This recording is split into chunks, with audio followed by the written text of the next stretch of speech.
1시간, 2시간, 한 시간 반 정도 하시면 될 것 같아요. 1시간 반. 뭐 질의응답 다 합쳐서. 네. 예. 편하게 하시면 예. 저 뭐 다 끝나고 뭐 질문을 하셔도 되는데 중간에 그냥 제가 중간에 그냥 막 얘기하지 않고 막 물어볼 거거든요. 굉장히 귀찮게 할 거거든요. 그러니까 그러면서 혹시 좀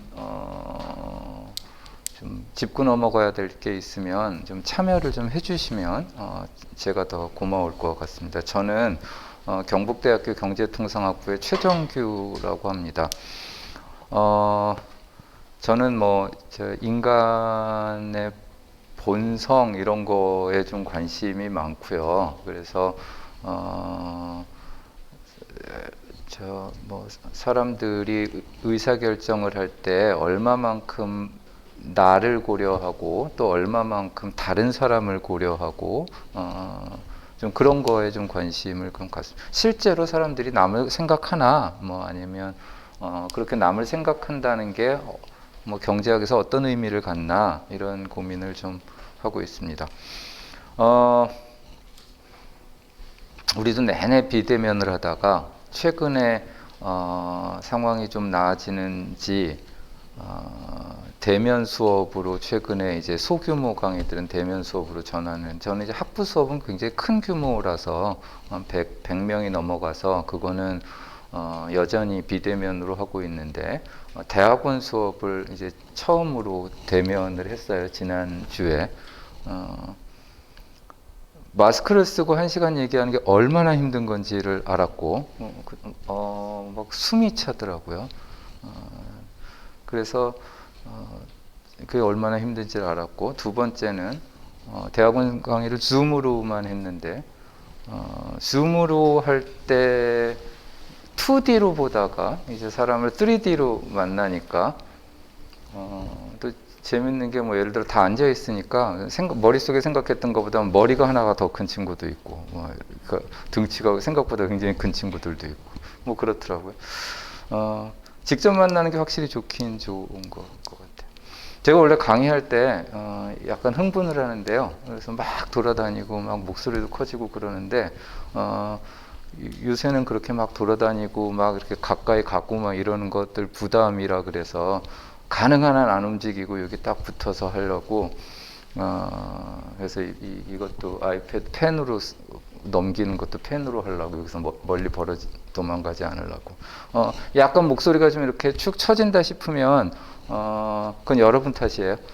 예, 그러니까 여러분이 이렇게 활기차지 않아 보여서 제가 이렇게 낮아지는 거지. 저는 언제든지 막 올라갈 준비가 되어 있으니까 제 목소리가 낮아진다 그러면 여러분들이 막 질문도 하고 막 이래 주시면 될 것 같습니다. 뭐 해야 되는지 몰라서 그냥 제가 고민하는 거 갖고 와서 여러분들하고 같이 얘기를 했습니다.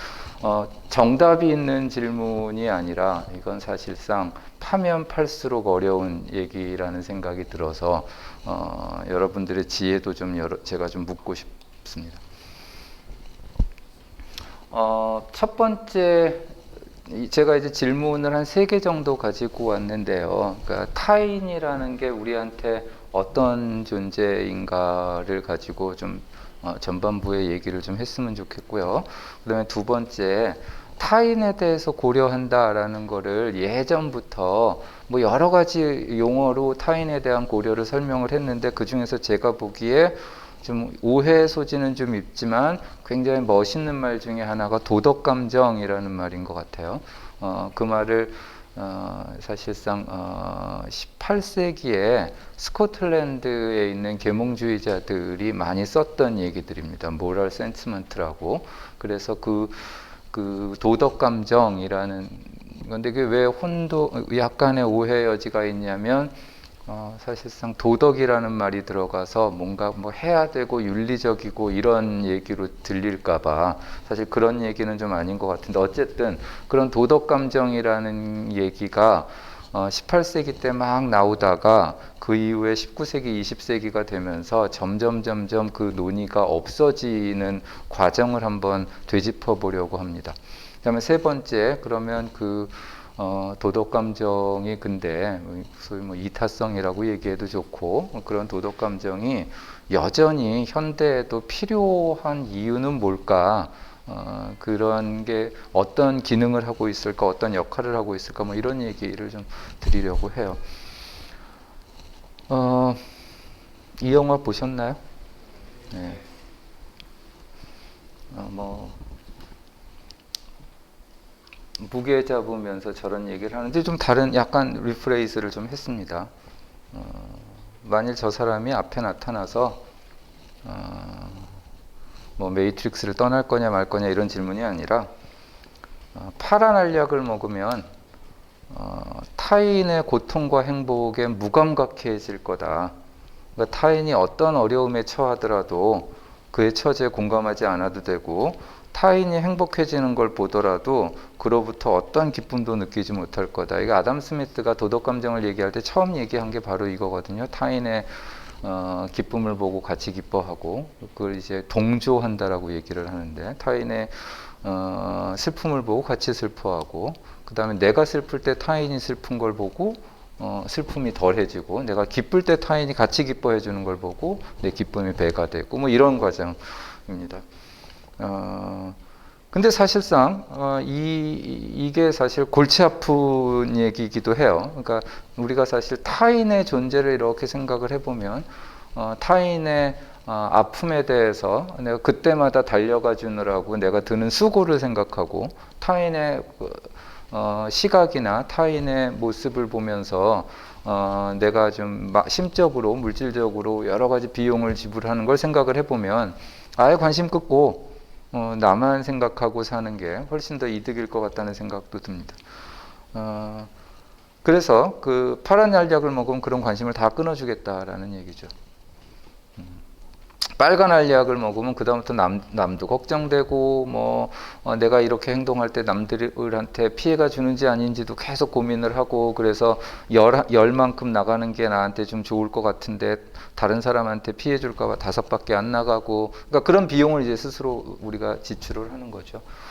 빨간 알약을 먹으면 타인 고려하고 타인의 고통의 일부를 굳이 안 그래도 되는데 타인이 고통을 받으면 그 고통의 일부를 내가 막 떠안고 그래서 나도 같이 막 고통스럽고.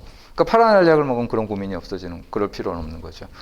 자, 어떤 거를 드시겠어요? 지금 이 순간 하나를 결정해야 된다. 그러면 어떤 걸 드실 것 같아요?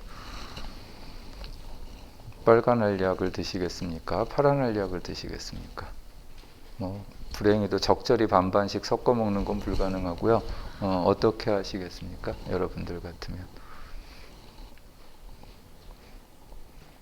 뭐 빨간 알약 드셔야겠다는 생각이 드나요? 그렇죠. 예. 그 이유는 뭘까요? 왜 빨간 알약을 들어야 되죠? 사실 가만 생각을 해보면 타인이 고통을 느낄 때 같이 고통을 느끼는 건 나한테 굉장히 커다란 고통입니다. 그 다음에 내 행동을 뭐 내가 이렇게 하면 굉장히 나한테 좋을 것 같아서 그런 행동을 하는데 그런 행동이 다른 사람한테 이러저러한 피해를 갈 것 같으면 또 그것도 막 줄여야 되고요. 그 다음에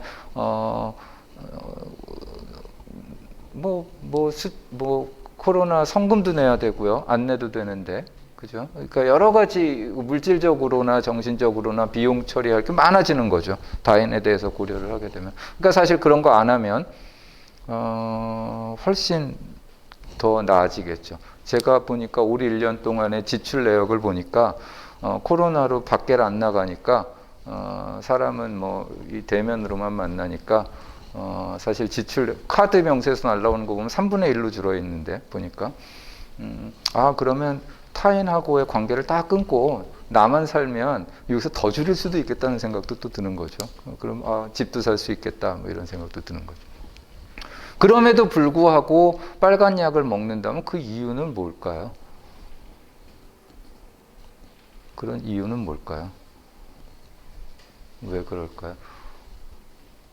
너무 당연한 질문이라서 여러분들은 답을 못 찾나? 저도 뭐 답을 없는데 왜 우리는 빨간 알약을 먹으려고 할까요? 타인의 행복을 느끼는 거, 불행한 걸 느끼는 것보다도 뭔가 파란 알약을 먹었을 때 나한테서 오는 행복이나 불행도 못 느낄 것 같다는 생략이 뭐 그거는 걱정하시지 마셔도 돼요. 자기 거는 아주 또렷하게 느낄 거예요. 내 행복은 또렷하게 느껴요. 빨간 약을 먹으면 예를 들어서 보통의 총량이 파란 약을 먹었을 때보다 더 적을 것 같다는 생각이 들었어요. 이유는 파란 약을 먹으면은 타인의 고통을 못 느끼니까 개개인의 고통의 총량이 점점점 늘어날 것 같은데 빨간 약 먹으면 어쨌든 고통을 나눌 수 있으니까 나누면은 뭐 해결하는 방안도 생길 것이고 그렇게 생각하면은 고통의 총량은 좀 줄어들 것 같아요. 그렇다면 제일 좋은 방법 하나 알려드릴까요? 모든 사람이 빨간 약 먹을 때 나는 파란 약 먹는 거예요. 그럼 모든 사람이 내 고통을 나눠 안고 내가 고통스러울 때 그 사람들은 계속 같이 아픔을 나눠주고 내가 어려울 때 저를 도와줄 건데 저는 눈 딱 감으면 되는 거거든요. 이게 전형적인 사실상 소셜 딜레마의 현상인 거죠. 그래서 사실상 왜 우리가 빨간 약, 그러니까 사실상 우리의 행동을 보면 뭐 정도의 차이는 있겠지만 사람들은 거기다 빨간 약 먹은 것처럼 움직이거든요. 많은 사람들 그걸 보고 우리 인지상정 뭐 이렇게 얘기를 한단 말이죠. 근데 왜 그런 걸 갖게 됐는지를 설명하는 건 그렇게 쉽지 않아요. 방금 전에 얘기한 것처럼 제일 좋은 거는 다른 사람들이 다 그럴 때 나만 안 하면 제일 좋은 건데 나만 그런 생각하겠어요? 다른 사람들도 다 그런 생각할 수 있죠. 그러면 사실상 그게 이제 조정의 실패라 그러는 건데 모든 사람들이 그런 식으로 자기가 제일 좋은 방향, 그러니까 남들 다 빨간 약 먹을 때 나는 파란 약 먹는 게 제일 좋겠다 싶으면 그게 지속되면 어떤 사람도 다 빨간 약을 먹는 사람이 존재하지 않겠죠. 예. 혹시 빨간 약 먹는 사람이 한 사람밖에 안 남았다. 그럼 그 사람은 혼자서 죽어나는 거예요. 모든 사람들 막 어려울 때마다 도와주느라고. 남들은 하나도 도와주지 않는데. 그런 상황이라는 거죠. 그래서 사실 우리가 이런 경우에 빨간 약을 왜 먹어야 되는지 이거에 대한 설명이 그렇게 쉽지는 않은 것 같아요. 그럼에도 불구하고 그래서 이제 그걸 보고 우리가 이타성이 진화해 온 경로다 예를 들어서 그거에 대한 여러 가지 설명들을 찾을 수는 있는 거예요. 예를 들어서 그런 거지. 빨간 약을 먹는 사람들이 약간만 약아져서 그죠? 무조건적으로 막 주는 게 아니라 자기한테 내 고통을 덜어줬던 사람들한테 내가 고통을 덜어준다든가 그걸 우리가 상호성이라고 얘기를 하는데요. 그렇다면 남 도와주지 않고 일방적으로 남의 도움으로 이득만 얻으려는 사람들은 배제가 될 수 있겠죠. 그런 식의 혹은 사람들한테는 평판이라는 것도 중요할 수도 있고, 그러니까 사실 자기만 알았을 때 사람들한테 나타나는 손가락질이라는 건 어마어마할 거니까 이런 것도 생각을 해보고 기타 등등, 그러니까 이런 거를 설명할 수 있는 여러 가지 가설들이 사회과학뿐만 아니라 진화생물학에서도 계속 많이 나타나고 있는데 하여간 이게 그렇게 쉬운 얘기는 아닐 것 같다. 그럼에도 불구하고 우리는 빨간 약을 먹은 것 같다는 거죠. 또 제가 질문을 할 건데요. 지금 당장 띵 하면 여러분 주머니에 100만 원이 생겼어요. 오늘 저녁에 다 쓰셔야 돼요. 오늘 저녁에 다 쓰셔야 되고요. 그러니까 사용처를 딱 결정을 다 하셔서 그쪽으로 딱 돈을 배분을 다 하셔야 되는 겁니다. 리스트를 한번 작성을 해보세요. 100만 원을 갖고 어디다가 쓸 건지 지금 갑자기 오늘 저녁에 다 쓰셔야 되고요. 어디다 쓰면 제일 좋을지에 대해서 스스로 리스트를 한번 작성을 한번 해보세요.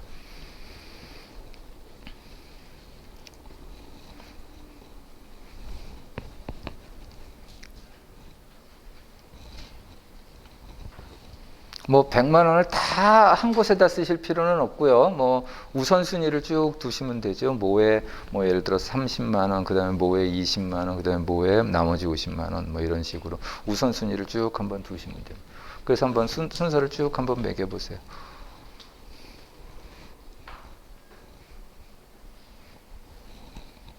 만약 그 순서가 쭉 매겨졌다면 돈이 200만 원으로 늘어나면 이제 충족되는 범위가 늘어날 거고 50만 원으로 줄여지면 충족되는 범위가 줄어들 거고 어쨌거나 이 순서를 한번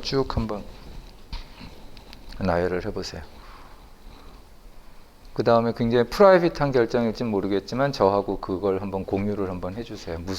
어디다가들 쓰시려고 하는지 한번 저한테 좀 말씀을 좀 주세요.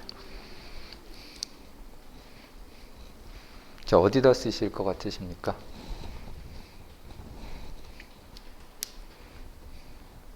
재호는 그동안 못한 거 다 하려고 그러는구나. 그 100만 원 가지고. 뭐, 예, 그죠. 햇빛서십니다. 어떤 거에 쓰시겠어요? 저한테 좀 주세요. 1번으로 쓰실 거. 저는 전기 자전거 살 전기 자전거를 사실 것 같아요. 오케이. 또 주세요. 또 다른 분은, 네. 저는 금반지를 살 것 같아요. 그건 뭐에 쓰는 거죠? 일단 금반지를 사면은 나중에 지금보다 일단 가격이 오를 수도 있으니까 투자를 하시겠다. 예, 예. 그 다음에 저는 길냥이 보호단체에 50만 원 써서 할 것 같으세요? 고양이 밥 주는 거 말씀하시는 거죠? 좀 추워져서 어. 보온할 또 더 주세요. 다른 분들은 어떠세요? 저랑 눈을 안 마주치시려고 그러네. 예. 뭐에 쓰시겠어요? 볼포트를 사는 파타고니아 플리스를 사시려고 그러시니까. 예. 예. 친구와 함께 뭐 저녁 한 잔, 뭐 술도 하고 멋진 저녁을 먹겠다고 생각하시는 분들도 있고, 지금 얘기 들어보니까 제가 쓴 거는 너무너무 소박한 꿈인데, 가고 싶었던 여행 경비에 보태는 분들도 있고, 읽고 싶었던 책을 쭉 사거나, 기타 등등. 부모님 생신 선물도 생각할 수 있고, 여친 남친한테 감동의 선물을 줄 수도 있고, 친구한테 줄 수도 있고, 난민 구호 기금에 쾌척할 수도 있고, 성폭력 피해 여성도 없는 데다가 아까 길냥이 보호센터에다도 준다고 그러셨는데, 이 리스트를 보면 왼쪽 오른쪽이 좀 약간 구분이 되세요? 자, 왼쪽은 오로지 나를 위해서 쓰는 거고요. 오른쪽은 다른 사람을 위해서 쓰는 거죠. 그러면 이제 우리가 사실 왼쪽에서 돈을 썼을 때 얻게 되는 내 만족감을 M이라는 크기로 한번 표시를 해보고, 오른쪽에 만족감을 Y라는 거로 표시를 해보면, 사실상 많은 분들이 저는 재호가 전기자전거를 산다 그래서 자기를 위해서 썼다고 해서 쟤는 자기만 하는 사람이구나 이렇게 생각하지 않을 거라고요. 그러니까 무슨 얘기냐면, 여러분들의 리스트의 어딘가에 오른쪽에 있는 항목이 조금이라도 있다면, 그러니까 대부분의 분들은 왼쪽을 다 더 중요하게 생각할 수밖에 없고, 그거 자체가 문제될 건 하나도 없고요. 오른쪽이 더 큰 사람들은 거의 없을 것 같아요. 근데 리스트 중에서 정말 오른쪽에 있는 리스트들이 들어갈 건지 말 건지가 문제인데, 그 Y 값이 0은 아니라는 거죠, 우리한테. 그러니까 우리는 적어도 내가 100만 원이 생길 때 그 100만 원을 전부 다 남을 위해서 쓰지는 않겠지만, 또 전부 그걸 나를 위해서 쓰는 사람들은 그렇게 많지 않을 것 같다는 얘기죠. 그럼 그 중에서 일부는 남을 위해, 그러면 아까 본 것처럼, 그러니까 이게 약간 빨간 약 먹은 것처럼 행동을 하는 거죠. 왜 나한테 쓰면 나한테 이만큼의 만족감이 늘어나고 나가 이만큼이 좋아지는데 왜 다른 사람한테 쓸까? 그러면 그만큼 사실상 내가 얻게 되는 만족감을 포기하는 건데, 그러니까 길냥이들이 고양이들이 더 그래서 안전하게 겨울을 난다. 사실상 그렇게 되면 그게 나의 복지에, 나의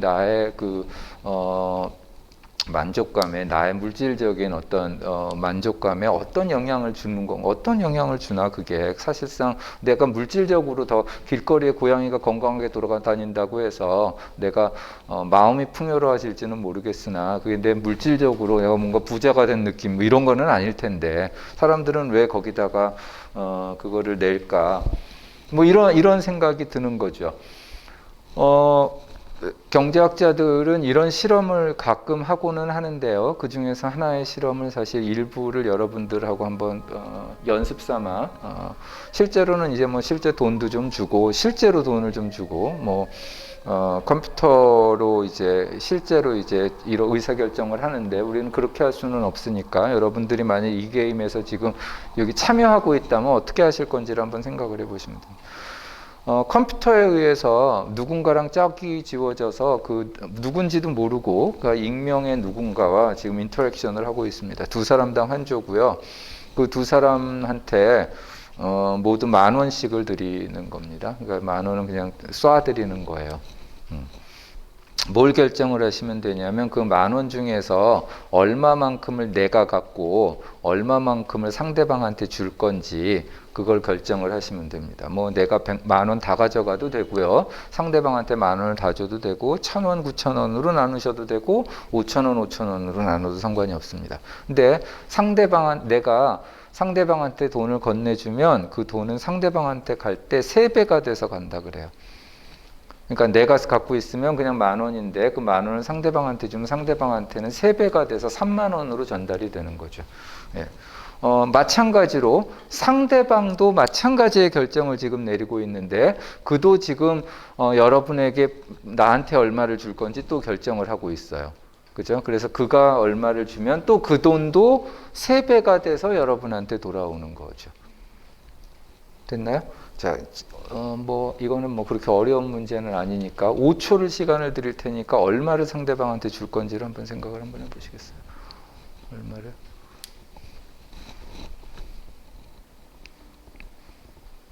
자, 얼마 주시겠습니까? 상대방한테. 이건 정답 있는 문제는 아니에요. 얼마 주시겠어요? 10,000원을 상대방한테 주시겠어요? 오케이. 얼마 주시겠어요? 네. 8,000원. 2,000원은 혹시 모르니까 갖고 계시려고요? 네. 얼마 주시겠어요? 2,500원을 줄 것 같아? 7,500원을 갖고 있고, 네. 얼마 주실 것 같으세요? 다 줄 것 같으세요? 얼마 주실 것 같으세요? 다 줄 것 같다고요? 돈이 너무 적은가? 왜 이렇게 후하지? 자, 경제적 이득 계산해 볼게요. 만일 지금 상대방 의사결정 먼저 했어요. 그죠? 상대방이 지금 뭐 얼마 했는지는 모르죠. 나는 지금 모르고 결정을 할 건데 여러 가지 경우가 있겠죠. 그 경우 각각에 대해서 한번 생각을 한번 해보자고요. 운이 좋아서 상대방이 나한테 10,000원을 줬다고 한번 생각을 한번 해보자고요. 만약 이런 경우라면 여러분의 이득을 가장 크게 만들려면 얼마를 해야 될까요? 하나도 안 주는 거죠. 그러면 얼마를 그러니까 하나도 안 주면 여러분은 40,000원을 갖고 집에 가실 수가 있는 겁니다. 그죠? 근데 5,000원이라도 주면 이제 집에 갈 때는 35,000원에 가시는 거죠. 그러니까 얼마 주느냐에 따라서 그렇게 떨어지는 거죠. 상대방이 5,000원 나한테 줬어. 나한테 15,000원이 도착을 했다면 내 이득은 언제 극대화가 될 거냐면 하나도 안 주면 극대화가 되겠죠. 그럼 이 경우라면 25,000원을 가지고 집에 가는 거겠죠. 그죠? 혹은 상대방이 나한테 1,000원을 줘서 3,000원을 준다면 이 경우에도 10,000원을 가지고 그냥 집에 가면 13,000원 가지고 집에 가는 거고 조금이라도 떼지면 13,000원에서 떨어지겠죠. 지금 뭐 하나도 안 주면 안 줘도 내가 10,000원 가지고 집에 가는 게 제일 좋은 거죠. y가 0이면 사실 내가 이만큼 주면 상대방이 이만큼 좋아질 거다라는 거에 대한 전혀 파란 알약 먹은 것처럼 전혀 거기에 대해서 고민 안 하면 이렇게 부자가 될 수가 있는 거죠. 그러니까 하나도 안 준, 그 y가 0인 사람은 0원이 돼요. 실제로 해보면 누가 돈 제일 많이 벌 것 같아요? 어떤 사람, 그러니까 돈 최고로 많이 벌어가는 사람은 얼마일 것 같아요? 40,000원 벌어가는 애가 최고로 많이 벌어가겠죠. 상대방이 10,000원 주고 그래서 30,000원으로 오고 얘는 10,000원. 실제로 이런 애들이 있어요. 제일 조금 벌어가는 애는 얼마 벌어갈 것 같으세요? 걔는 누구냐면 얘 만난 애. 그죠? 얘 만난 애는 딱 그만큼 벌어가겠죠. 그러니까 이게 사실 보면 아까 얘기한 대로 이게 쉽지 않은 설명이라는 게 이게 남 생각 안 하면 안 할수록 물질적으로 더 풍요로워질 여지는 상당히 많다라는 겁니다. 그럼에도 불구하고 사실상 실제로 사람들은 120명을 대상으로 실제로 한번 이 학생들인데 평균적으로 6,700원 정도를 상대방한테 주더라는 거죠. 더 재밌는 거는 상대방을 상대방이 얼마를 줄 것 같아라고 예측하게 하고 그 다음에 상대방한테 얼마 줄 거야라고 물어본다면 상대방이 나한테 줄 돈이 많다고 생각하는 사람일수록 많이 줄 거라고 생각하는 사람일수록 자기도 많이 상대방한테 주더라는 거죠. 또 이것도 재밌는데 지금은 상대방이 어떻게 했는지 모르고 동시에 의사결정을 해서 그 돈을 얼마를 줄 결정을 했는데 둘 중에서 한 사람한테 먼저 의사결정하고 그러니까 한 사람이 먼저 내가 얼마 주겠다 그러면 그 돈이 저 사람한테 상대방이 지금 당신한테 얼마 줬다라는 걸 딱 알려줘요. 그죠? 그리고 나서 이 사람이 그럼 얼마 돌려줄래? 이렇게 물어보는 거죠. 순차적으로 결정을 하게 하면 첫 번째 사람의 경우에 더 많이 줘요. 동시에 결정하는 것보다. 그러니까 무슨 얘기냐면 내가 많이 주면 많이 줄수록 상대방도 많이 건네줄 거라고 생각을 해요. 아까 같은 경우에는 내가 10,000원을 주든 내가 뭐 2,500원을 주든 아니면 8,000원을 주든 그게 상대방이 의사결정을 할 때 여러분의 의사결정이 전달되지 않기 때문에 사실 여러분의 의사결정하고 상대방의 의사결정은 독립이 되는데 사실 이렇게 하면 사람들은 어떤 생각을 하냐면 내가 많이 주면 상대방이 더 많이 주겠지라고 생각을 하고 그래서 평균적으로 6,400원 정도 하던 거를 한 9,000원 정도가 늘어나더라는 거죠. 그 다음에 두 번째 경기자도 웃긴데 저한테 주잖아요. 그러면 그거 딱 온 거 보고 그러면 내가 내 거 다 챙겨서 더해서 그냥 집에 가야겠다가 아니라 1원 받을 때 0.56원 정도는 돌려주는 네, 반 정도는 사실 받은 거에 반 정도는 돌려주는 그러니까 상당히 그러니까 이걸 보면 이걸 보고 우리가 호혜성이라고 얘기를 하는데 상대방이 많이 주면 많이 줄수록 나도 상대방의 호의에 대해서는 호의로 얘기를 하고요. 더 재미있는 거는 상대방이 그렇게 호혜적으로 행동할 거라는 걸 사람들은 또 의식하고 예측해요. 예, 이걸 보고 우리가 사회적 신뢰라고 얘기를 합니다. 예, 사회적 신뢰라는 거는 내가 상대방에게 이만큼 호의를 베풀었을 때 그게 상대방으로 하여금 되돌아올 거라고 믿는 거 이걸 보고 우리가 신뢰라고 얘기를 하는데 그 얘기를 다음에 다시 한번 해보도록 하겠습니다. 이게 막 흔들리다가 안 흔들리다가 그러는구나. 자, 10,000원 이번에는 비슷한 건데요. 이번엔 10,000원을 드릴 거고요. 상대방하고 지금 저 게임을 할 건데요. 지금은 아까는 이제 10,000원 서로들 주고 서로 의사결정을 하라 그랬는데 지금은 하기 전에 한 사람한테 제안자의 역할을 부여할 거예요.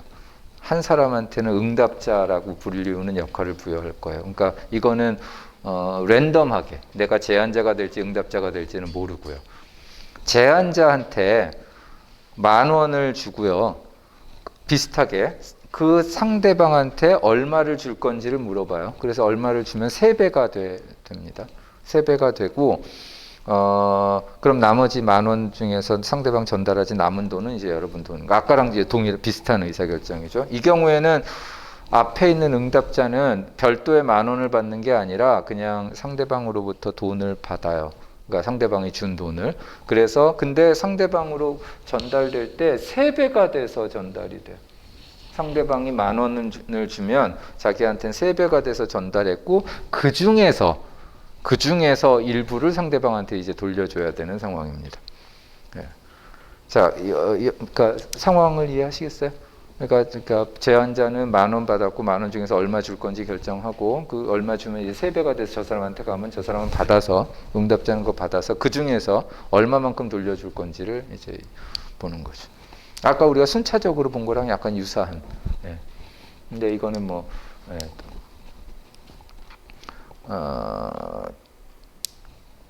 자, 만일 여기 이 사람이라면 얼마를 상대방한테 전달하시겠어요? 그러니까 내가 전달한 것 중에서 3배가 돼 상대방한테 갈 거고 그 사람은 그 중에서 일부를 여러분한테 줄 거예요. 얼마를 전달하시겠습니까? 사실 좀 비슷한 문제기는 한데 아까랑. 얼마를 주시겠어요? 얼마를 주시겠어요? 좀 가져가세요. 예? 10,000원 더. 10,000원 다 주실 것 같아요? 얼마나 돌려받을 거라고 예측하세요? 예측은 할 수 없어서 최대한 제가 많이 돌려받을 수 있을 만큼의 금액이니까. 네. 세상을 어려운 걸 모르셨구나. 뭐 사람들이 전부 다 자기의 이익을 극대화한다고 생각을 해보면 이거의 해법은 그냥 딱 하나밖에 없어요. 응답자들은 어떻게 행동을 할 거냐면 얼마를 주든 하나도 돌려주지 않겠죠. 돌려주면 그만큼 수입이 줄어드니까. 그죠? 그러면 10,000원을 주면 30,000원이 되면 걔는 그냥 30,000원 집에 갖고 가는 게 걔한테 최대예요. 5,000원을 줘서 15,000원이 되면 15,000원 그냥 갖고 집에 가는 게 최대예요. 돌려주는 게 한 푼이라도 있으면 그만큼 자기 수입에서 떨어지는 거죠. 그러면 이익을 가장 극대화하기 위해서는 어떻게 행동을 하면 되냐면 받은 돈 그대로 갖고 집에 갈 거다라는 거죠. 세상 사람들이 다 그렇게 행동하고 있다라는 거를 그렇게 예측한다면 제한자들은 그렇게 행동하지 않을 거죠. 그렇게 된다면 내가 주면 돌아올 게 하나도 없기 때문에 내가 주는 거는 그야말로 비용이 될 거라고 생각을 하겠죠. 그러면 모든 사람들이 그렇게 행동하고 또 모든 사람들이 그렇게 행동할 거라고 예측한다면 나오는 결과는 그냥 10,000원 주면 시작 그러면 10,000원 다 갖고 그냥 집에 가는 게 그냥 끝이겠죠. 맞나요? 자, 근데 만일 그러면 많이 주면 많이 줄수록 무슨 생각이냐? 많이 주면 많이 줄수록 상대방이 많이 돌려줄 거라는 예측이 있기 때문에 그렇게 많이 주는 걸 텐데 지금 보면 이러한 세팅이 사실 뭐 되게 자기적인 세팅 같지만 우리가 사실 살고 있을 때 남을 신뢰한다라는 게 남한테 신뢰를 한다라는 게 그만큼 경제적인 파이를 크게 만들어주는 여러 가지 예가 있거든요. 근데 이 얘기가 성립을 하려면 첫 번째 뭐가 성립을 해야 되냐면 사람들은 자기 호혜적으로 일단은 사람들이 움직인다라는 증거가 있어야 되고요. 그죠? 사람들이 일단은 호혜적으로 움직여서 받은 돈 중에서 일부라도 상대방한테 돌려줘야 되는 거고요. 또 첫 번째 사람은 상대방이 그렇게 행동할 거라고 또 예측을 해야 되고요. 그죠? 제일 안타까운 건 뭐냐면 사실 사람들은 상당히 상대방한테 돌려줄 각오가 되어 있는데 준다면 많이 돌려주는데 주는 사람의 입장에서 돌려받지 못할 거라고 생각하는 거. 그죠? 그러니까 신뢰만 한다면 파이가 그만큼 커지고 좋은 결과가 나올 수 있는데 신뢰가 없는 거. 그죠? 그러니까 이게 그러니까 이게 보면 경제학과 학생들한테 아까 맨 처음에 여러분들한테 알려준 게임을 하면 보통 통상적으로 10,000원 중에서 한 6,000원 정도를 서로 준다고 그러는데 경제학과 학생들은 한 3,000원 정도밖에 안 줘요, 평균적으로. 그러니까 실제로 얘네들은 보통 그렇지 않은 애들에 비해서 굉장히 자기중심적으로 의사결정을 하는 것처럼 보여요. 근데 아까 순차적으로 하는 거 있잖아요. 그 순차적으로 해보면 1원당 돌려주는 금액을 보면 다른 애들하고 달라지는 게 거의 없어요. 그러니까 얘네들이라 그래서 그러니까 상대방이 나한테 주면 상대방이 준 거 보고 거기에 대해서 얼마만큼 내가 돌려줘야겠다라고 생각하는 거에 있어서 차이는 별로 없어. 그런데 뭐가 차이가 나냐면 상대방한테 얼마를 주는지의 여부가 많이 달라요. 그러니까 첫 번째 사람으로. 그러니까 무슨 얘기냐면 얘네들이라 그래서 실제로 다른 애들에 비해서 더 이기적이라거나 더 자기만 생각하거나 그런 거는 아닌데 확실하게 얘들은 세상은 이기적인 사람이 많다라고 생각을 해요.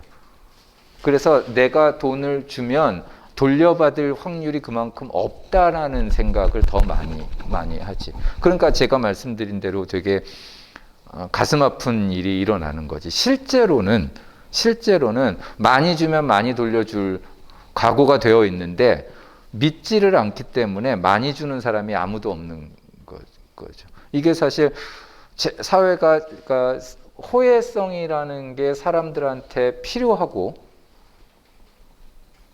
더 나아가서는 사람들이 호혜적이라는 사실을 사람들이 또 알아야 되고 이것도 또 되게 중요하죠. 이게 사회적 신뢰라는 척도예요. 그러니까 보면 근데 이 사회적 신뢰도가 사실상 여러 가지 뭐 이런 실험을 통해서나 아니면 여러 가지 설문을 통해서 국가별로 이런 신뢰도 조사들을 많이 하는데 뭐 월드 밸류 서베이라든가 이런 데서 많이 하는데 뭐 많은 연구 결과가 이러한 신뢰가 높으면 높을수록 그 나라의 경제 성장도 잘 되고 경제적 성과도 좋고 그래서 사회학자들은 이런 걸 가리켜서 사회적 자본이라는 말로 부르기도 합니다.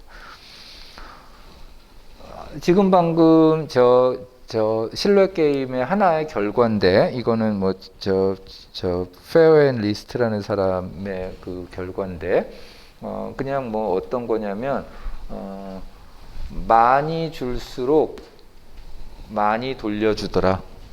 그러니까 많이 줄수록 많이 돌려주더라. 많이 받을수록 많이 돌려주더라.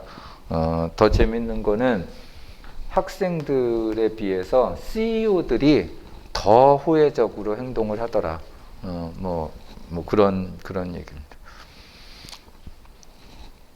여러 가지 실험실로부터 연구로부터 뭐 사실 사람들은 때때로 뭐 상호적이라는 게 호혜적이라는 얘기인데 이타적이기도 하고 내 손해 보더라도 상대방한테 이득이 되면 그런 행동을 하기도 하고 또 상대방이 나한테 호의를 보이면 거기에 대해서 호의로 대답하는 반대로 상대방이 나한테 적대적으로 나오면 나는 상대방한테 마찬가지로 적대적으로 나가는 이런 성향을 보이고 이거가 자신의 이득을 극대화한다라는 거로는 설명이 안 되는 이런 행동들을 사람들은 많이 한다. 그러니까 아까 말씀드린 대로 빨간 약 먹은 것처럼 행동하는 사람들이 많다.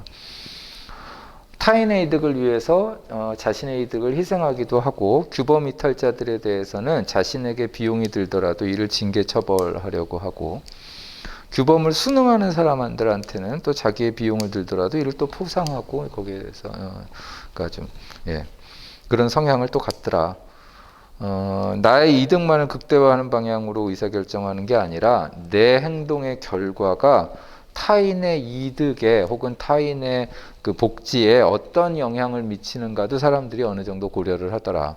그래서 나한테 약간 손해가 되더라도 내 행동의 결과 타인한테 이득이 되면 그쪽으로 행동하려는 게 있고 내가 행동을 하더라도 타인이 내게 피해를 주는 것 같으면 절제하는 것도 있고 뭐 그렇더라. 나의 행동에 대한 그래서 이제 그걸 우리가 행동의 사회적인 책임성이라고 설명을 하기도 하고 아까 말씀드린 도덕감정이라는 말로 설명을 하기도 하는 것 같아요. 너무 당연한 건 것 같은데 사실 우리가 뭐 경제학이 대표적인 학문이고 뭐 거의 대부분의 그러니까 근대 학문들이 어떤 사고를 할 때 개인들이 이런 도덕 감정을 가지고 행동한다라고 가정을 안 하고 그런 감정이 없다고 이제 본단 말이죠. 우리가 뭐 사실 생각을 해보면 전통적으로 대표적으로 뭐 홉스 생각을 해보면 굉장히 오래전 그러니까 아담 스미스보다도 훨씬 오래전 사람이지만 토마스 홉스라는 사람 생각해보면 저마다 자기 자신의 안위를 생각하고 따라서 자기를 지키기 위해서 남 해치는 거를 마다하지 않고 따라서 뭐 만인 대 만인의 투쟁이라는 극단적인 형태가 나타날 수 있고 뭐 이런 거죠. 나를 지키기 위해서 상대방을 해쳐야 되는 상황에서 그렇게 행동을 하고 뭐 이런 거죠. 왜 세상을 그릴 때 그렇게 그리나? 그러니까 홉스가 하려는 건 실제로 사람들이 그렇다라기보다는 우리가 국가라는 게 왜 존재하는지를 설명하기 위해서 출발점에서 사람들이 저마다 자기만 알고 극도로 슈퍼 셀피시한 사람들로 가득 차고 이런 사람들 사이에서 상황을 개선하기 위해서 어떤 합의가 일어나고 그 합의의 결과가 국가가 되고, 그죠? 이런 식으로 이제 설명을 하는 게 굉장히, 이게 참 되게 어떻게 보면 근대과학, 사회과학에서 되게 자연스러운 과정인 것 같아요. 그러니까 뭐냐면 모든 사람들은 서로를 도우려고 하고 남들을 생각하고 도덕 감정을 가지고 있고 평화롭게 지낼 수 있고, 근데 이 사람들이 좀 더 상황을 개선시키기 위해서 뭔가 국가도 만들 수 있고, 이렇게 설명 안 한다는 얘기지. 그러니까 사람들은 설명을 할 때 출발점에서 자기만 알고 이기적인 사람들 이렇게 놓고 이 사람들로부터 시작해서 뭔가, 그러니까 사회를 설명하든 국가를 설명하든, 그러니까 우리가 어떤 조화로운 결과를 생각하든, 사실 아주 극단적인 예가 아담 스미스의 보이지 않는 손이라는 아이디어인데, 그게 이제 경제학인 거죠. 모든 사람들이 자기 이익에 따라서만 행동을 하더라도 그 행동이 시장에서 잘 조화를 이루고 그 다음에 그 결과는 굉장히 효율적이고 바람직한 결과가 나온다. 뭐 이런 얘기라는 거죠. 그 왜 출발점부터 그런 사람들, 그러니까 실제로 사람들이 그래서 그러니까 구체적으로 이따가도 그런 제가 인용문을 몇 개 보여드릴 텐데, 실제로 사람이 그렇다기보다는 우리는 정부 체계를 사고할 때, 사회를 사고할 때, 혹은 제도적인 설계를 사고할 때 사람들이 모두 다 도덕 감정이 없이 행동하는 사람들로부터 출발해야 된다라는 어떤 생각들을 하고, 근데 사실 이게 그 사람들만 그러는 게 아니라 잘 한번 생각을 한번 해보세요. 뭐 예를 들어서 일주일에 한 번씩 이제 이런 모임을 이제 계속 한다고 생각을 한번 해보자고. 우리가 이제 다 한다고. 근데 보니까 이제 뭐 지금 보니까 여러분들은 정말 시간 맞춰서 딱딱 시작을 하는데, 뭐 이게 아니라 이제 일주일에 한 번씩 뭐 산에 가는 모임도 그렇고, 뭐 어떤 취미 모임도 그렇고, 조깅하는 모임도 그렇고, 혹은 뭐 공부하는 모임도 그렇고, 뭐 안 나오는 사람, 늦게 오는 사람, 그죠? 뭐 이래서 제때 시작을 못 한다고 한번 생각을 한번 해보자고요. 그러면 그래서 매번 일요일 아침 10시에 시작해야 되는데 일요일 아침에 사람들이 제때 오질 않아요. 보니까. 그러니까 늦잠도 자고 토요일 날 술 마시고 좀 늦게도 일어나고 뭐 이렇단 말이죠. 그래서 뭐 10시 반에도 시작하고 11시에도 시작하고 그러다 보니까 얘기 잘 못하고 점심시간 되고 막 이러면 안 되겠다. 진짜 10시에 사람들 딱 오게 해야겠다. 어떻게 하세요? 벌금 내죠. 사실상 어떤 생각하고 있냐면 사람들은 설득해서 되지 않는다라고 생각하신다고요. 그렇잖아. 그러니까 벌금이 아니라 이거는 어떠냐고. 야, 너 자꾸만 늦게 오는데 너가 늦게 오면 우리가 30분 늦게 하고 네 행동이 가지고 오는 여러 가지 문제점을 한번 생각해봐. 그러지 말자고. 뭐 이라든가. 응? 뭐 하여간 여러 가지 방식, 아니면 뭐 아침에 가서 걔를 뭐 깨우고 데리고 온다든가. 근데 딱 쉽게 벌금 생각하신다고. 이거 뭐를 생각하신 거냐면, 사람들은 늦게 올 때 이득하고 편익을 분명히 고려를 할 거다. 그죠? 늦게 올 때 비용이 없기 때문에 이득만 있지, 비용이 없기 때문에 사람들은 늦게 오는 걸 거다. 거기다가 비용을 부과하자. 뭐 이렇게 막 경제학적 논리로 원투원으로 쭉 말씀하시지는 않았지만 사실상 그런 얘기를 깔고 계실 거라는 거죠. 그럼 지금 알게 모르게 여러분들도 저 사람은 도덕 감정에 호소하기보다는 저 사람의 이기심에 지금 여러분은 호소하고 있다고. 그러면서 딱 벌금 매기면서 벌금에 반응해라 이런 거지. 그치? 벌금에 반응해라. 그러면 벌금이, 그래서 제대로 안 오면, 근데 그걸 했더니 여전히 늦게 오면, 그럼 그 다음에는 어떻게 하실 것 같아요? 벌금 올리죠. 그죠? 왜? 비용이 불충분하구나. 비용 더 올려야겠다. 어떻게 보면, 경제학자들만 그러는 게 아니라니까요. 이게 사실 우리가 생각할 때, 도덕 감정에 따라서 근데 사실 도덕 감정에 따라서 일을 해결하면 얼마나 피곤해지겠어요. 그 사람하고의 관계도 힘들어지고.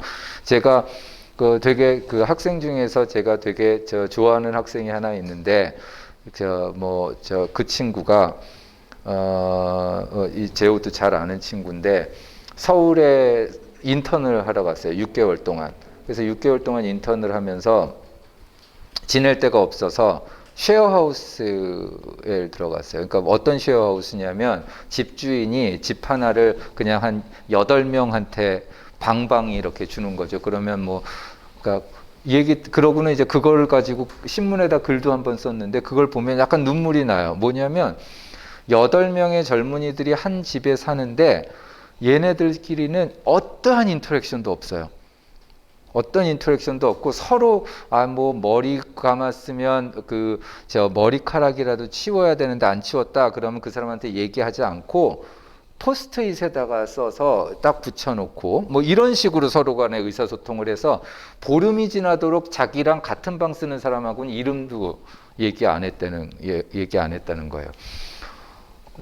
이 친구 되게 공동체 지향적이고 되게 활동적이고 이런 친구예요.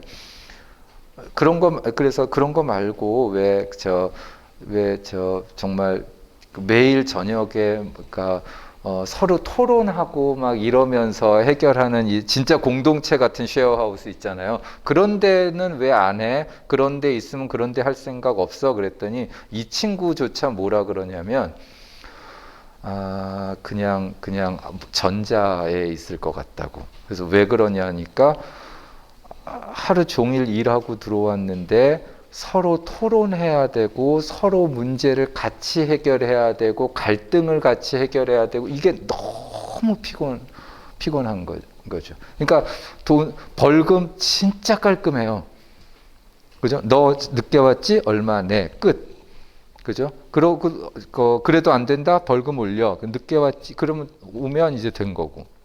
너무 걔를 얘기하면 걔가 왜 늦게 왔는지에 대해서 구구절절 얘기 들어줘야 되고요. 그 다음에 그거를 얼마만큼 받아들여야 되는지. 그래서 오케이, 그럼 충분히 이해했어. 다음에 또 그러면 똑같은 이유라고는 하는데 예전에는 분명히 받아줬는데 이번에는 또 받아주자니 갑자기 미워지기 시작하고 이게 보니까 이게 직접적으로 사람들끼리 해결하는 게 굉장히 힘들다는 생각은 분명히 든다. 깔끔한 방법이긴 하지만 적어도 어쨌든 과거에는 그런 식으로 해결을 했던 부분들이 점점 심지어는 그래서 요새는 고등학교나 중학교에서 애들끼리 문제가 생겨도 예전같이 선생이 막 중재를 해서 서로 막 악수시키고 서로 이거 아니라 그냥 깔끔하게 변호사 데리고 와서 서로 문제 해결하는 경우도 생긴다라는 거죠. 그러니까 이게 점점 그러니까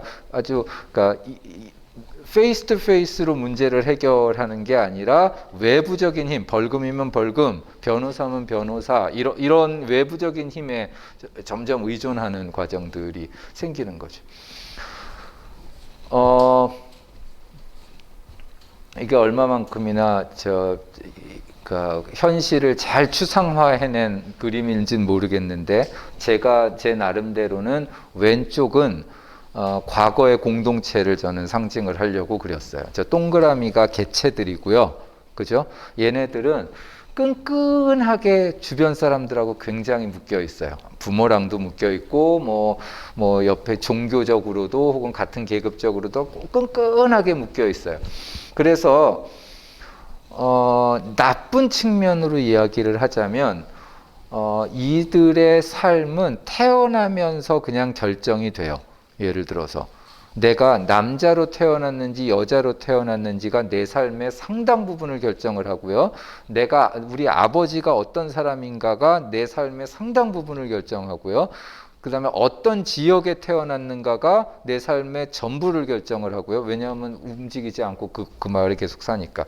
어떤 관습과 그래서 나는 누구를 사랑해서 그 사람하고 결혼할래 라는 생각조차 못하는 거지. 그냥 나이가 되면 결혼을 하는 거고 부모가 짝지어준 사람이랑 결혼을 하는 거고 그냥 결혼하면 애 낳고 평생 사는 거고 그게 그러니까 나는 이 후보자 중에서 얘가 제일 좋아 얘랑 결혼할래 이런 생각을 나는 이러한 후보 중에서 이런 직장을 가질래 이런 것도 전혀 없고 이런 사회를 한번 생각을 하고 그 다음에 내가 아, 나는 A라는 행동보다 B라는 행동이 더 좋아. B라는 행동을 해야겠어라고 생각하는데 주변에서는 그거는 옳지 않아.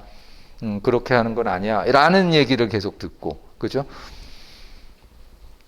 그런 속에서 우리는 운명에 있고 종교, 이런 사회였던 거죠.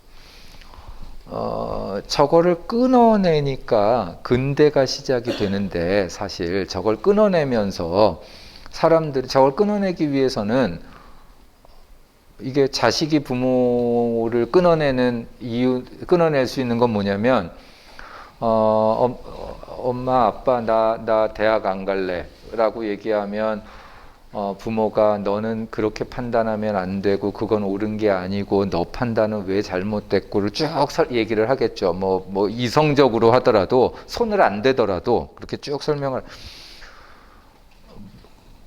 내가 뭐가 좋은지는 내가 스스로 잘 알고 남들보다 내가 제일 잘 알고 그 다음에 나는 모든 가능한 정보를 잘 알아서 판단을 지금 내리고 있고 그죠? 이걸 보고 합리적이라고 그러니까 그러기 위해서 인간이 누구의 간섭도 안 받고 스스로 생각하는 하나의 존재로 인정받는 과정이라는 거는 인간이 스스로 판단할 줄 알고 스스로 그러니까 신이 아니라 종교가 아니라 아버지가 아니라 그러니까 인간 스스로 개인 스스로 판단할 수 있는 그래서 이런 사람이라는 게 전제가 돼야 되는 거죠. 그래서 그런 게 이제 사실 합리적 이성이라는 게 인간이 합리적인 존재라는 이유고 그 다음에 가만 놔둬도 내가 밥 벌어 먹을 때 혹은 내가 나한테 뭐가 더 좋고 뭐가 유익한 건지는 잘 찾아 나갈 수 있다. 걱정하지 마라. 이게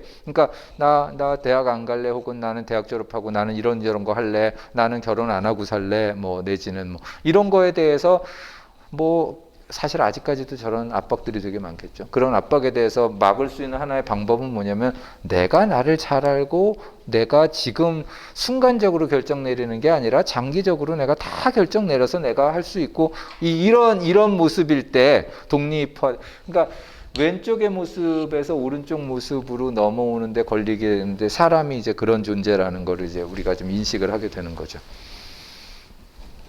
그러는 과정에서 사람은 소속감도 없어지고 연대도 없어지고 자아상실도 없어지고 문제는 여기서 사람들 간의 관계가 어떻게 맺어질까를 한번 생각을 한번 해보는 거죠.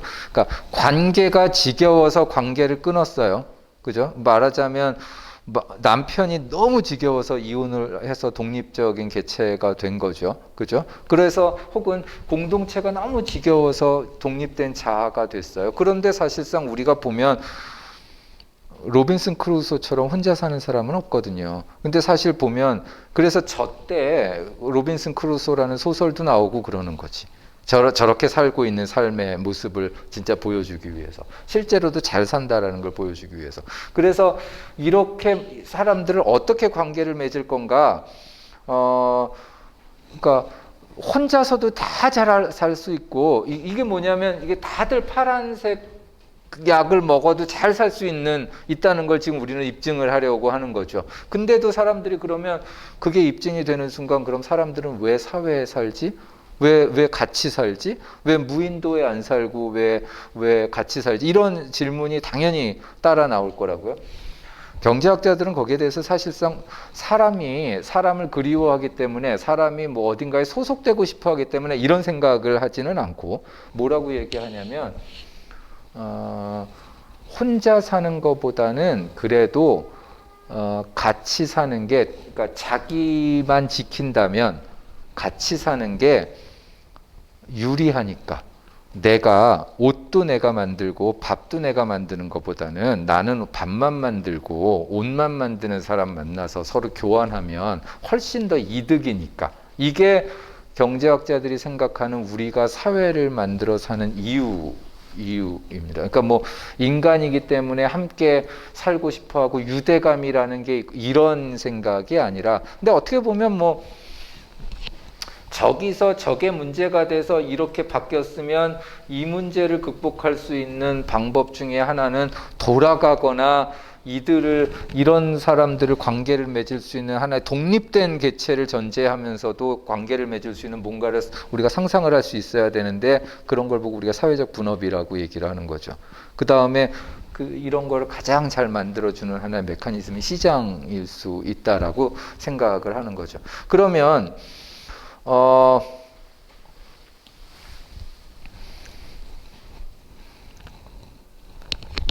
여기서는 사람들이 이런 사회가 바람직하다면 이제 사람들이 이제 사고를 한번 해보는 거죠. 이런 사회에서 이제 모두 다 자기가 뭐가 옳은지, 뭐가 자기한테 유리한지를 다 판단을 할 수 있어요. 그래서 다들 이제 그러니까 자기한테 좋은 거를 이제 판단을 해. 바꿔 얘기하면 자기한테 이득이 되는 거를 추구하면서 사람들이 생활을 하는 거죠. 그러니까 이득이 되는 방향으로 찾는 거죠. 근데 때로는 내가 추구하는 방향과 다른 사람이 추구하는 방향이 서로 충돌을 할 수도 있고, 그죠? 서로 간에 이제, 그러니까 서로, 여기서는 아주 극단적으로는 상대방을 그러니까 지금 경제학자들이나 이 근대 사회학자들이 계속 생각하고자 하는 건 뭐냐면, 자기만 아는 사람들끼리 있어도 문제가 안 일어나는 사회를 한번 상상을 한번 해보고자 하는 거죠. 그게 근대 근대 프로젝트인 것 같아요. 그래서 국가를 만들 때도 아까도 얘기한 것처럼 설명할 때도 자기만 아는 사람들로 가득 찬 사회에서 국가를 한번 설명을 해보는 거죠. 그 다음에 사회가 잘 구성되고 잘 돌아간다라는 걸 보여주는 것도 사람들이 사회적인 동물이기 때문에가 아니라 다들 자기만 아는데도 불구하고 같이 모여 사는 게 이득이고 그들의 다들 같이 모여 살면도 불구하고 자기만 아는데도 불구하고 서로 간에 충돌이 있을 때 이걸 잘 해결해낼 수 있는 어떤 기제를 찾아 나가고 이런 얘기죠. 한동안 사람들은 아까 얘기한 대로 리바이어던이라는 국가라는 걸 생각하기도 했고요. 뭐 시장이라는 걸 한번 생각을 하기도 했고요. 그래서 시장이라는 게 뭐 예를 들어서 원래 사람들이 자기 이기적인 열정이라는 건 사회에 굉장히 해가 되기 마련인데 이상하게 시장에서는 이기적으로 행동해도 되더라. 오히려 이기적으로 행동하니까 더 효과가 좋더라. 뭐 이런 식의 생각들이 나오는 거죠. 내 행동이 다른 사람에게 영향을 미치고 이익을 주거나 해를 끼칠 때 이익을 주는 행동을 좀 더 장려하고 해가 되는 행동을 하지 못하게 만드는 여러 가지 방식이 있는데 하나가 국가인 것 같아요. 그러니까 국가가 이거는 하면 안 돼, 이건 하면 돼, 이건 전체를 위해서 이렇게 결정을 내리는 거죠. 혹은 이제 시장이라는 걸 통해서 상대방에게 피해를 많이 주는 행동에는 가격이 굉장히 비싸게 붙고 상대방에게 이득이 되는 그래서 그러니까 비용이 굉장히 커지고 상대방에게 이득이 되는 행동은 가격이 수입이 높아지고 그래서 그런 행동을 하게끔 사람들을 유도하는 거죠. 그래서 뭐 예를 들어서 나는 내가 핸드폰을 만들면 그게 사람들한테 얼마나 이득이 되는지는 잘 모르겠으나 핸드폰을 만들었더니 내가 돈을 많이 벌었다는 얘기는 뭐냐면 사람들이 진짜 원하는 걸 내가 만들었구나 이런 생각을 할 수 있는 거지. 그죠? 사람들이 다른 거를 만들었을 때보다 그렇게 사람들이 막 내가 만든 핸드폰을 많이 샀다라는 얘기는 그만큼 사람들한테 필요한 걸 내가 만들었다는 거죠. 그러면 그렇게 만든 사람한테 보상이 되게 하면 사실상 알게 보면 결과 보면 사람들이 유리한 방향으로 행동한 사람은 돈을 많이 벌고요. 좋아하는 방향으로. 사람들이 싫어하는 방향으로 내가 행동을 한다면 내가 돈을 적게 벌고 이거 보니까 결과적으로 보면 나는 착하게 살라고 그렇게 한 건 아닌데 그죠? 그래서 이런 얘기를 하다 보니까 이제는 도덕감정이라는 얘기는 하지 않아도 되나 보다.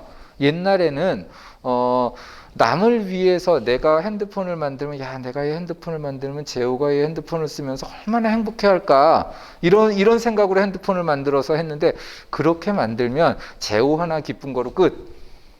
그죠? 내가 돈 벌려고 핸드폰을 만들면 성공하면 많은 사람들이 이거로부터 행복해지는 거지. 그러면 더 더 나는 역설적이게도 이게 사실 경제학자들이 설명이 이런 거죠. 역설적이게도 남을 위해서 막 뭐를 할 때보다 나를 위해서 뭐를 했더니 결과는 훨씬 더 남을 위해서 한 게 되더라. 그러면 도덕감정이라는 건 생각 안 해도 되는 거 아니야? 이런 생각들을 사람들이 하기 시작을 하는 거죠. 그러니까 사실 뭐 어떻게 보면 낙수 효과 같은 것도 마찬가지 비슷한 얘기. 그러니까 기업이 돈 많이 버니까 사회에도 그러니까 노동자 더 많이 고용하고 더 그러면 사회 좋은 일. 그러니까 걔네들이 사회 사업을 하는 것보다 자기 돈 더 많이 버는 게 훨씬 더 도움되는 거 아니야? 뭐 이런 생각. 그러면 오히려 예, 사회 이런 그러니까 도덕 감정이나 남을 위하는 행동들이 없으면 없을수록 더 좋아지는 거 아니야? 급기야는 그런 생각들을 사람들이 하기 시작을 하는 거죠. 그래서 우리가 사용하고 있는 물건 대부분은 누군가가 우리를 위해서 만든 게 아니라 사람 가면서 한 번도 마주친 적이 없는 누군가가 만든 거예요. 그죠? 그거로부터 우리가 이득을 사실 얻는 거죠. 그들이 그걸 만들었다는 것은. 근데 그들은 그걸 왜 만들었냐면 한 번도 마주친 적이 없는 나를 위해서가 아니라 지들 돈 벌려고 만든 거죠. 그들이 자신의 이익을 위해 만든 생산물이 어떻게 내 손에 도착해서 내 필요를 충족시키게 되는지 역설적이게도 우리 사회의 대규모 협력은 누군가를 위해서가 아니라 자기만을 위해서 행동한 결과로 작동했고 그 결과 사람들이 아는 누군가를 위해 생산했던 걸 그러니까 누군가를 위해서 생산했을 때 달성했던 것보다 훨씬 더 많은 양과 훨씬 더 그걸 잘 충족시킬 수 있게 만들었다. 그래서 시장이라는 거는 인류가 발견한 아주 획기적인 방법이라는 거죠. 아주 뭐냐면 대규모 협력 체계.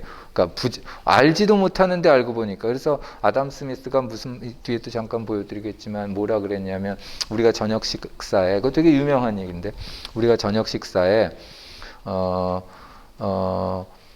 고기를 먹고 포도주를 먹고 빵을 먹는 거는 푸주간 주인과 양조장 주인과 제빵업자의 자비 때문이 아니라 그들이 자기의 이득에 대해서 관심을 갖고 행동하기 때문에 우리 식탁에 그게 올라왔다고. 그러니까 걔네들이 막 자기 돈 벌려고 만드는 결과로 올라온 거지. 걔네들이 나를 위해서 그러니까 나를 위해서 생산했던 누군가를 위해서 생산하는 것보다 돈 벌려고 생산할 때 훨씬 더 많은 사람이 뭐 이런 얘기죠.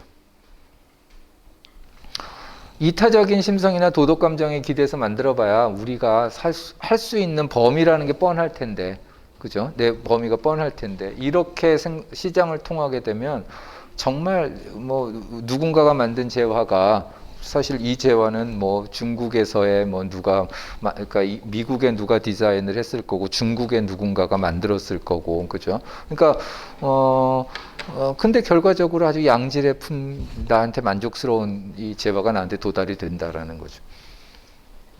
뭐 이타성 이런 게 아니라는 거죠.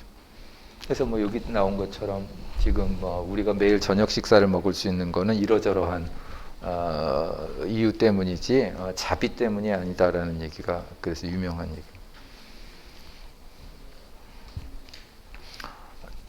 그래서 그러면서 첫 번째는 그런 생각이 드는 거죠. 그러니까 이 사람들은 적어도 많은 18세기, 17세기, 18세기, 19세기, 20세기까지도 사람들은 생각을 할 때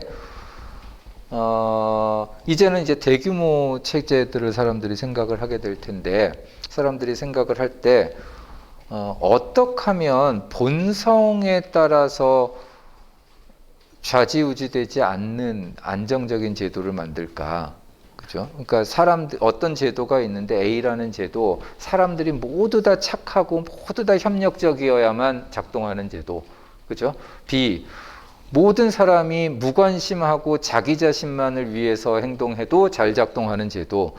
전자는 만들기도 어려울 뿐만 아니라 너무 사람들 중에서 착한 사람 하나라도 없으면 이건 워킹 안 하는 거잖아요. 근데 자기만을 위해 쓸 때도 잘 움직일 수 있는 제도를 우리가 만들면 이거는 그러니까 거기에 그러니까 착한 사람들이 껴 있으면 더 잘 작동을 할 거라는 생각이 드는 거죠. 그러면 이제 제도를 작동할 때 어떻게 하면 사람들의 본성에 의존하지 않고 잘 작동하는 걸 만들까, 이런 식의 얘기들이 계속 이어졌던 것 같아요. 그래서 뭐 라틴키 티오렘이라는 건 굉장히 어려운 그 경제학의 그 정리인데 뭐냐면 내가 아버지고 애들이 있는데 이 중에서 하나가 라튼 키드예요. 무슨 악동이에요. 정말 이거는 얘는 지 남한테 피해만 주는 것만 좋아하는 애예요. 얘는 정말 그러니까 아빠가 보기에 내가 낳았는데 어떻게 이런 애가 낳나 싶은 거지. 어떻게 하면 되냐면 용돈 나눠줄 때 모든 애들한테 뭐 예를 들어서 10만 원, 10만 원, 10만 원, 10만 원 이렇게 나눠주려고 한다면 얘가 다른 사람한테 피해본 액수 정확하게 계산해서 그만큼 얘한테 용돈 깎고, 그러니까 예를 들어서 얘가 첫째한테 300만큼 피해를 줬고 나쁜 일을 해서 두 번째한테 200만큼 피해를 줬고 세 번째한테 500만큼 피해를 줬다. 그러면 300, 200, 500만큼을 얘 용돈에서 깎아요. 그죠? 그래서 그 깎은 만큼을 피해받은 사람한테 300 주고 200 주고 500을 준다고 생각을 한번 해보자고요. 그죠? 그러면 피해 준 만큼 깎였고요. 정의롭죠? 피해 받은 만큼 더해졌고요. 상황 전혀 변하지 않았죠? 그러면 깔끔하게 문제 해결된다라는 거지. 그러니까 이게 가장이 이 피해를 정확하게만 알고 있으면 이 피해액에 따라서, 그러니까 이게 사실상 뭐 이게 시장이라는 메커니즘이 바로 이거를 실현한다라고 생각하는 사람들도 있고, 시장이 안 되면 누군가가 이제 참 이런 그 아버지 같은 존재가 이런 일을 한다라고 생각을 하든, 어쨌거나 결과는 뭐냐면 얘를 올바르게 키우려고 이러저러한 노력을 기울일 필요가 없이 그냥 너네들 하고 싶은 대로 다 해. 근데 서로 하면서 피해보고 이러잖아. 그러면 내가 이거 나눠줄 때 그만큼 다 가감해서 나눠주면 되니까 결과는 동일하게. 이렇게 만들 수가 있고, 따라서 화목한 가정을 위해서 필요한 거는 뭐냐면 도덕감정이나 이타성이 아니라, 그죠? 잘 짜여진 배분 메커니즘이다. 그러니까 남한테 피해를 줬을 때 정확하게 그 피해만큼을 자기가 대가로 지불하고, 남으로부터 이득을 받았을 때 정확하게 이득을 본 이득만큼을 또 대가로 지불하고, 이렇게 만들 수 있는 시스템이 제일 좋은 시스템이다라는 걸 보여주는 거죠. 그 로버트슨이라는 그 경제학자가 뭐라 그랬냐면, 사람들한테 이타성이 없는 건 아닌데 우리가 만들고자 하는 거는 이타성 없이 모든 사람들이 자기 자신의 이득만을 가지고 행동했을 때도 이타성이 있을 때보다 더 좋은 결과를 얻게 만드는 제도를 만드는 게 우리 목적이다. 그럼 질문. 그러면 그 이타성은 뭐에다 쓰게? 이타성은 어디다 써? 그러면 그 사람들이 얘기하는 게 뭐냐면, 시장이나 경제적 제도는 이타성의 사용을 극소화시켜주는 제도고, 이타성 아껴서 더 좋은 데 쓰라고. 다른 데 가서 뭐 가족에다 쓰든지 뭐 이런 생각인 거죠. 그래서 우리가 사회를 얘기할 때 뭐 이타적인 거 이런 건 우리가 전혀 생각할 필요가 없다라는 얘기죠. 그러면 딱 어떤 얘기가 되냐면, 사람들을 좋은 시민으로 만드는 거, 이게 예전부터 내려온 서구의 전통 중에 하나였다고 해요. 이게 아리스토텔레스적인 전통이라고 얘기를 해요. 모든 사람을 좋은 시민으로 만드는 거, 모든 사람의 도덕적인 감정을 인커리지 시키는 거, 그죠? 이렇게 만들어지는 거 말고 이제는 사람들이 무슨 얘기를 하기 시작했냐면, 그거 아니라 룰을 잘 짜는 거, 그죠? 그래서 어떤 얘기를 하냐면, 좋은 규칙만 잘 잡으면 되지 좋은 시민을 만들 필요는 없다. 사람들을 좋은 시민으로 만들려고 막 설득하고 캠페인하고 교육하고 이런 과정 할 필요 없이 사람들은 저마다 하고 싶은 대로 하면 된다. 우리는 서로 간의 이득과 피해가 막 충돌하지 않도록 제도만 잘 짜서 피해를 준 사람은 그만큼 대가를 치르고, 그죠? 이득을 준 사람은 그만큼 이득을 얻을 수 있게만 만들면 된다. 규칙만 잘 짜면 되는 거다. 프로스트도 그런 얘기를 했는데 펜스를 잘 만들어야 이웃이 좋아지는 거지, 이웃을 막 좋게 만드는 거는 니꺼 내꺼 이걸만 구분만 잘 해주면 서로 싸울 일 없다. 이러면 펜스가 잘 만들어지면, 룰이 잘 만들어지면 그래서 좋은 규칙이 좋은 통치에 불가피한 거로, 그래서 좋은 시민이라는 건 점점 논의 대상에서 없어지고, 아까도 얘기한 것처럼 이제는 우리들, 그러니까 뭐 위대한 사상가가 아니더라도 우리조차도 사람들이 늦게 와서 문제가 된다. 그럼 이 문제 어떻게 해결할까? 제도를 잘 짜야겠다. 어떻게 제도 짜나? 뭐 벌금을 얼마를 하는 게 잘 짜질 것 같다. 뭐 이런 식의 얘기를 하는 거죠. 그러면 그 사람 벌금 받아서 우리가 뭐 아침을 거기서 먹으면 그 사람 벌금, 우리가 피해본 만큼 다 보상이 되는 거고, 뭐 기타 등등. 아까 로튼키 티오렘하고 동일한 현상이 벌어지게끔 만들자는 얘기죠. 알게 모르게 여러분들도 저거에 동의를 해버리신 거죠. 그럼 다 된 거 아니냐? 근데 왜 그러면 이 얘기를 또 해야 되나? 아주 유명한 얘기부터 이제는 너무너무 유명한 얘기를 한번 해보겠습니다. 여러분들도 이제 많이 들으셨겠지만 1998년에 경제학자 두 사람이 흥미로운 결과를 하나 발표를 했습니다. 이때 이게 너무 재밌어서 뭐 가는 컨퍼런스마다 저 얘기들을 사람들이 했어요. 이스라엘의 하이파라는 도시에서 어린이집 10개를 상대로 어떤 거를 했냐면, 부모가 제대로 제 시간에 아이들을 데리러 오는지를 관찰을 했대요. 7시 반에서 4시까지 운영되는데 수업 마치는 시간에 제때 데리러 오지 않아서 어린이집에 유무형의 피해를 주고 있었대요.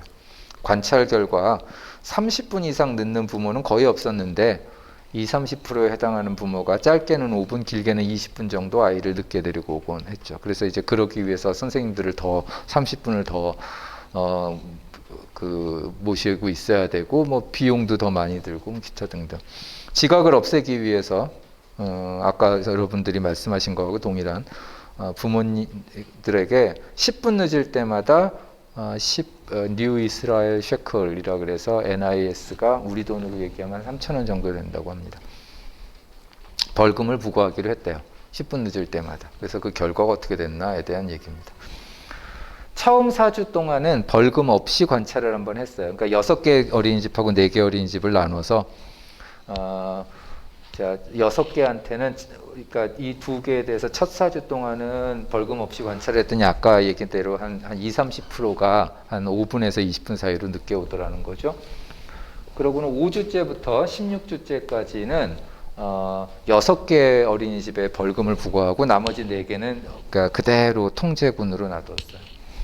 나중에 17주부터 20주까지는 벌금을 다 없애고 다시 관찰을 했어요. 됐나요?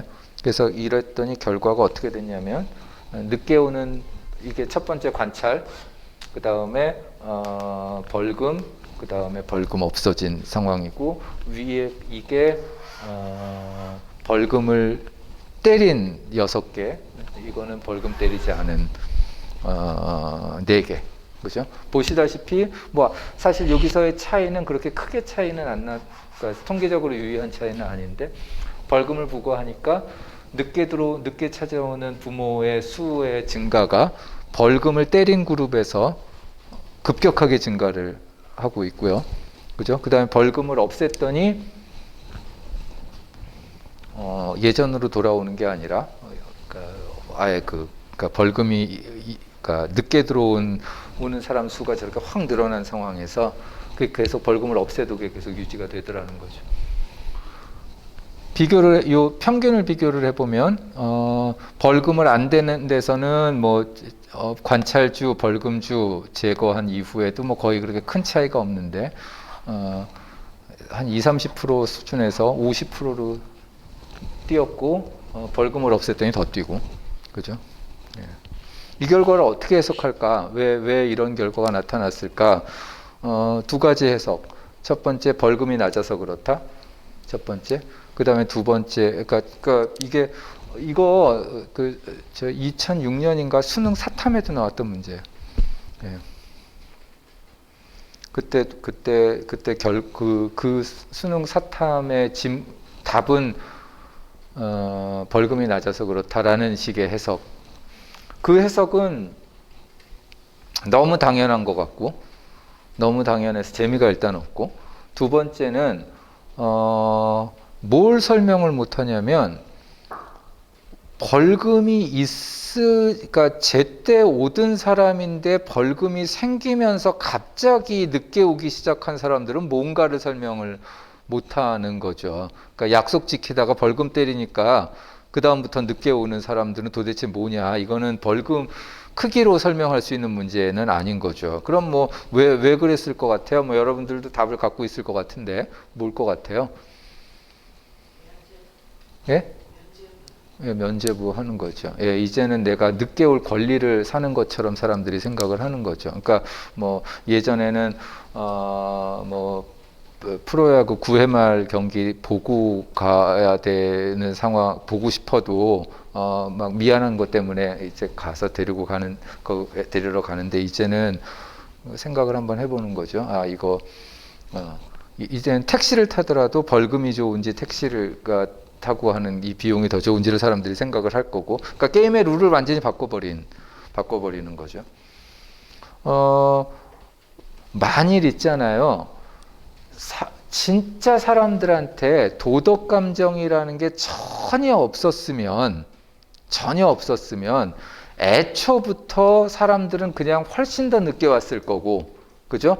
벌금은 워킹을 했을 거고, 그죠? 근데 사람들한테 벌금 없이도 사람들을 적어도 7, 80%의 사람들을 제때 시간 맞춰 오게끔 만드는 그 요소 자체가 없어져 버린 게 여기선 중요한 것 같아요.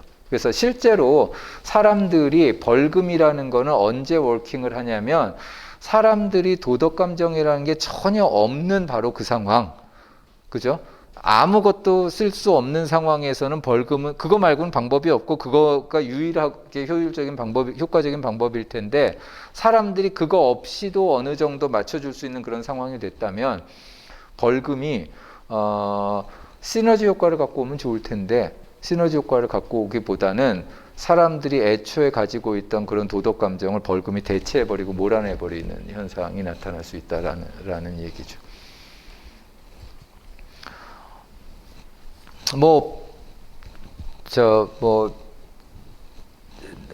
나는 A가 아들일 수도 있고 딸일 수도 있고 혹은 뭐 조카일 수도 있고 내 친구일 수도 있고 A가 좀 더 공부를 열심히 했으면 좋겠어요. 뭐 공부하는 게 뭐 올바른데 내가 생각하기에 뭐 여기서 공부를 일로 바꾸어도 될 것 같아요.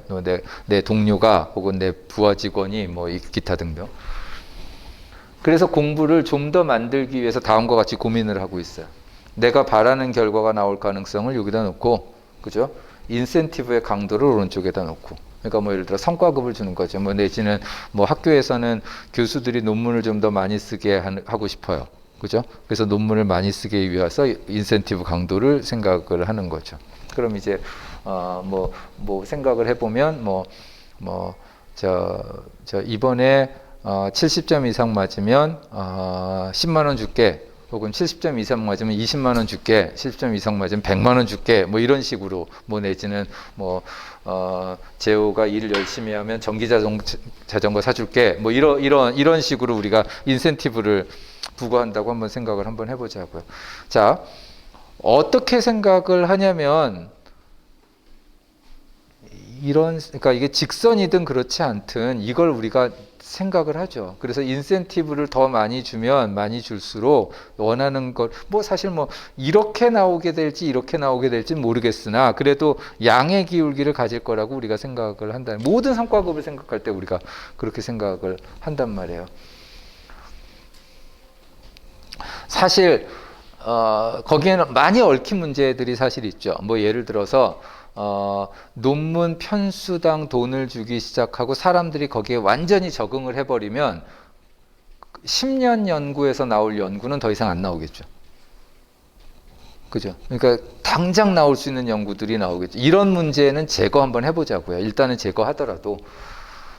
자, 아까 얘기한 그 두 사람 경제학자가 한 그 그니즈하고 러스티치니가 한 건데요. 사람들한테 자원봉사자들한테 모금 운동을 이제 모금을 해오라고 그랬어요. 그러니까 뭐 구세군 모금도 괜찮고 뭐 박스 갖고 가 사람들한테 돈을 받아올 수도 있고 좋은 일에 쓰는 거로. 첫 번째 그룹은 그냥 가서 그 모금해 오라 그랬어요. 두 번째 그룹은 너희가 모금해 온 거 1% 너네 거야 이렇게 얘기를 했어요. 그러니까 성과급 준 거죠. 세 번째 그룹은 너희가 모금해 온 거 10%가 너네 거야 라고 얘기를 했어요. 어떻게 나왔을 것 같아요? 이렇게 총 모금액은 238, 153, 219. 그러니까 이게 아니라 이런 모습인 거죠. 그러니까 이게 적어도 요 두 그룹 여기서 나타나는 현상 똑같은 애들인데 이 나타나는 현상은 뭐냐면 이제는 더 이상 자원 내가 해야 되는 일이 어느 정도는 내가 돈 벌라고 하는 일이 돼버린 거죠. 그 다음에 돈 벌라고 하는 일이 되는 순간 저 1%라는 보수는 이거는 착취 비슷한 멸정페이 비슷한 얘기가 돼버리는 거죠. 뭐 심리학자들이 굉장히 많이 문제 풀기 아주 지겨운 문제 풀게 해놓고 아니 지겨운 게 아니라 어떤 재밌어 하는 문제 풀게 해놓고 돈 안 주고 그냥 풀게 하는 거 그 다음에 하나 맞힐 때마다 이만큼 돈 300원 주는 거 하나 30원 주는 거 300원 주는 거 그 다음에 뭐 1000원 주는 거 그죠? 예, 그렇게 이제 해보면 마찬가지로 맞춘 정답 개수도 우리가 얘기하는 것처럼 이렇게 U자형이 되더라는 거죠. 그러니까 이 부분은 가지고 있던 도덕 감정이 막 없어지는, 그러니까 비즈니스 마인드로 교차되는 이 부분은 이미 교차된 상태에서 이제는 인센티브가 워킹하기 시작하는.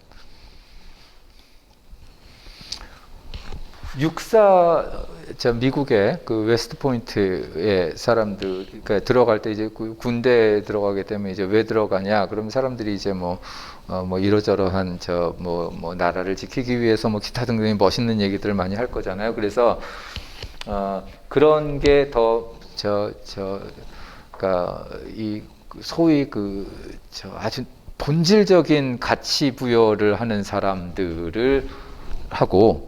그죠? 육사 나오면 취직 잘 될 거니까 뭐 이런 사람들하고 이런 사람들의 예를 들어서 이 사람들한테 인센티브를 주고 실제로 이 사람들이 임관할 퍼센테이지를 계산을 해보면 최초에 아주 아주 내재적인 본질적인 가치를 부여하고 있었던 사람들의 경우에는 인센티브 강도가 커지면 커질수록 임관 확률이 쭉 떨어지고요. 그죠? 그런 가치 부여가 적은 사람일수록 그런 사람들한테는 인센티브가 잘 워킹하고요. 뭐 이런 식의 얘기들이 나온다는. 아까 우리 신뢰 게임 한번 했던 거 기억나세요? 신뢰 게임을 하는데 제안자가 10,000원을 주면서 얼마 이하로 돌려주면 벌금을 부과할 수 있게, 그러니까 최소한 얼마 이상은 받을 수 있게끔 벌금을 부과할 수 있는 권한을 주면 어떤 결과가 나오냐면 셋 다 건네주는 게 많으면 돌려받는 것도 많은 건 맞는데 얘네들은 어떤 애들이냐면 그 벌금 제도를 채택한 사람들. 벌금 제도를 채택한 사람들은 많이 던져주니까 많이 던져줄수록 많이 돌려받는 건 맞는데 돌려받는 액수 절대액 자체는 다른 거에 비해서 적은. 이거는 그런 벌금 조건이 없는 경우에, 그러니까 건네주는 게 많으면 돌려받는 것도 많은데 얘네들하고 비교해 보면 돌려받는 절대치가 더 늘어나는 거, 그죠? 이 사람들은 어떤 사람들이냐면 벌금 제도를 선택할 수 있음에도 불구하고 선택 안 한 사람들이 건네준 거에 대한 되돌려주는 금액.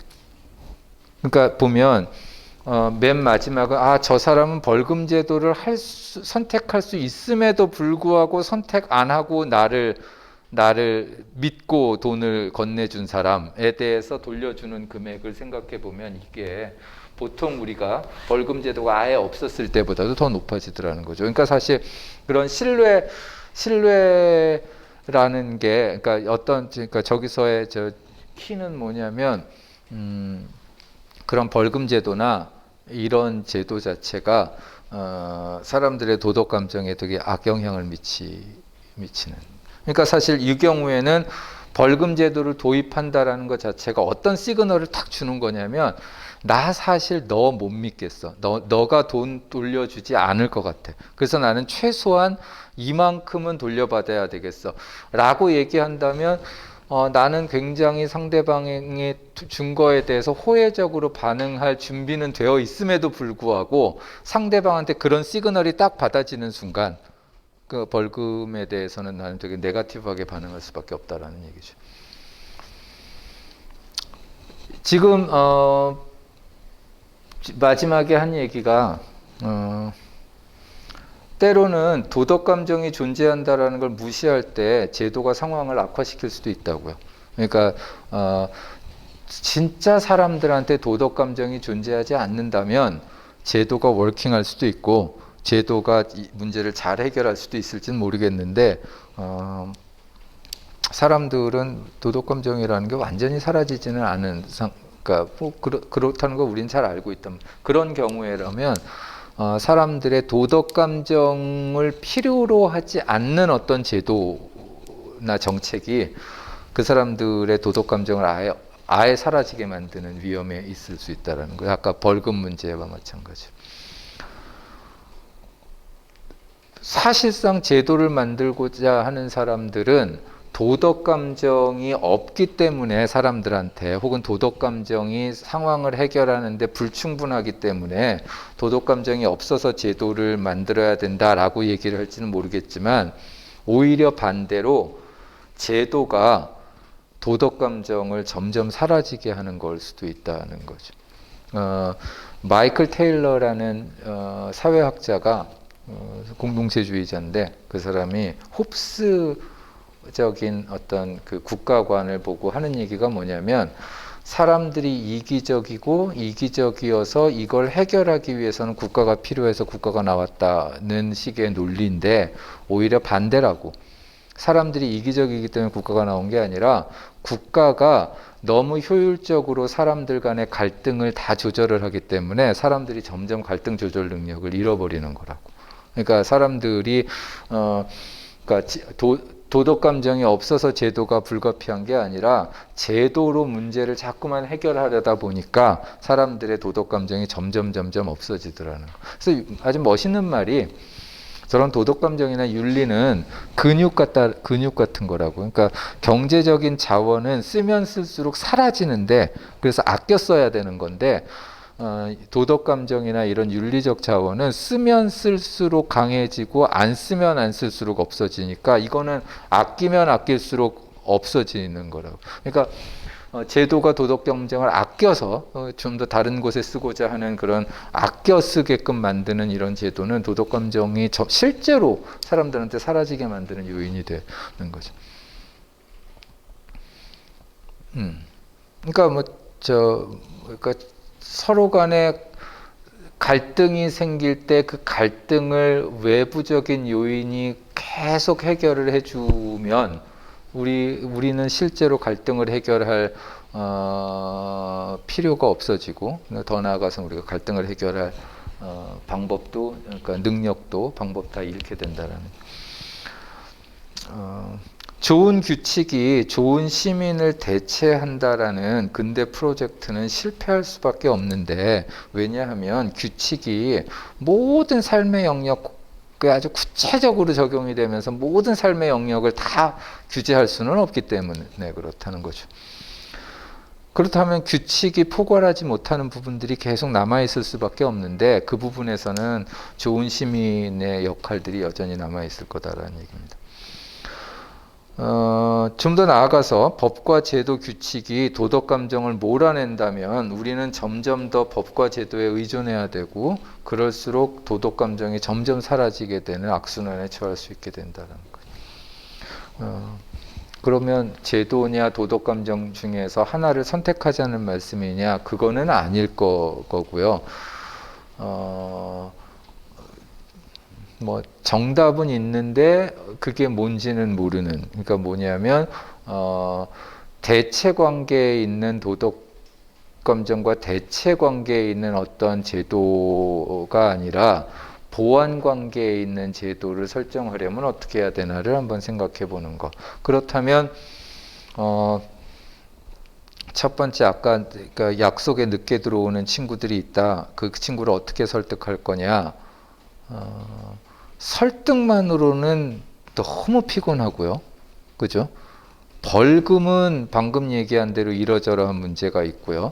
그러면 벌금을 부과하면서도 도덕 감정을 사라지지 않게 만들어내는 절차라는 게 분명히 있을 것 같다는 얘기죠.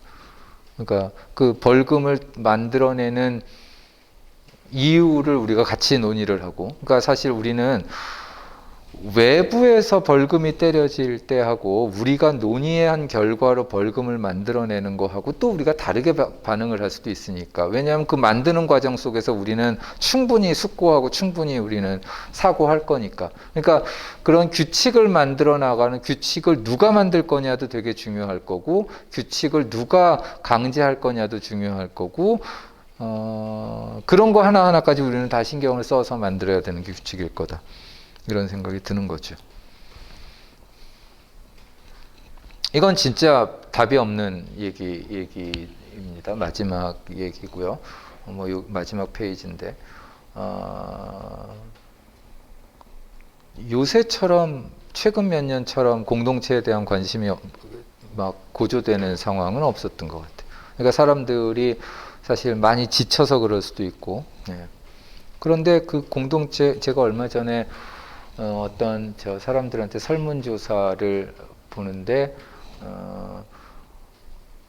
우리가 생각하는 공동체의 가장 그 머릿속에 떠오르는 공동체가 뭐냐 그랬더니 뭘 것 같아요? 사람들한테 그 물어보면 가족이 제일 크대요. 가족이 제일 큰데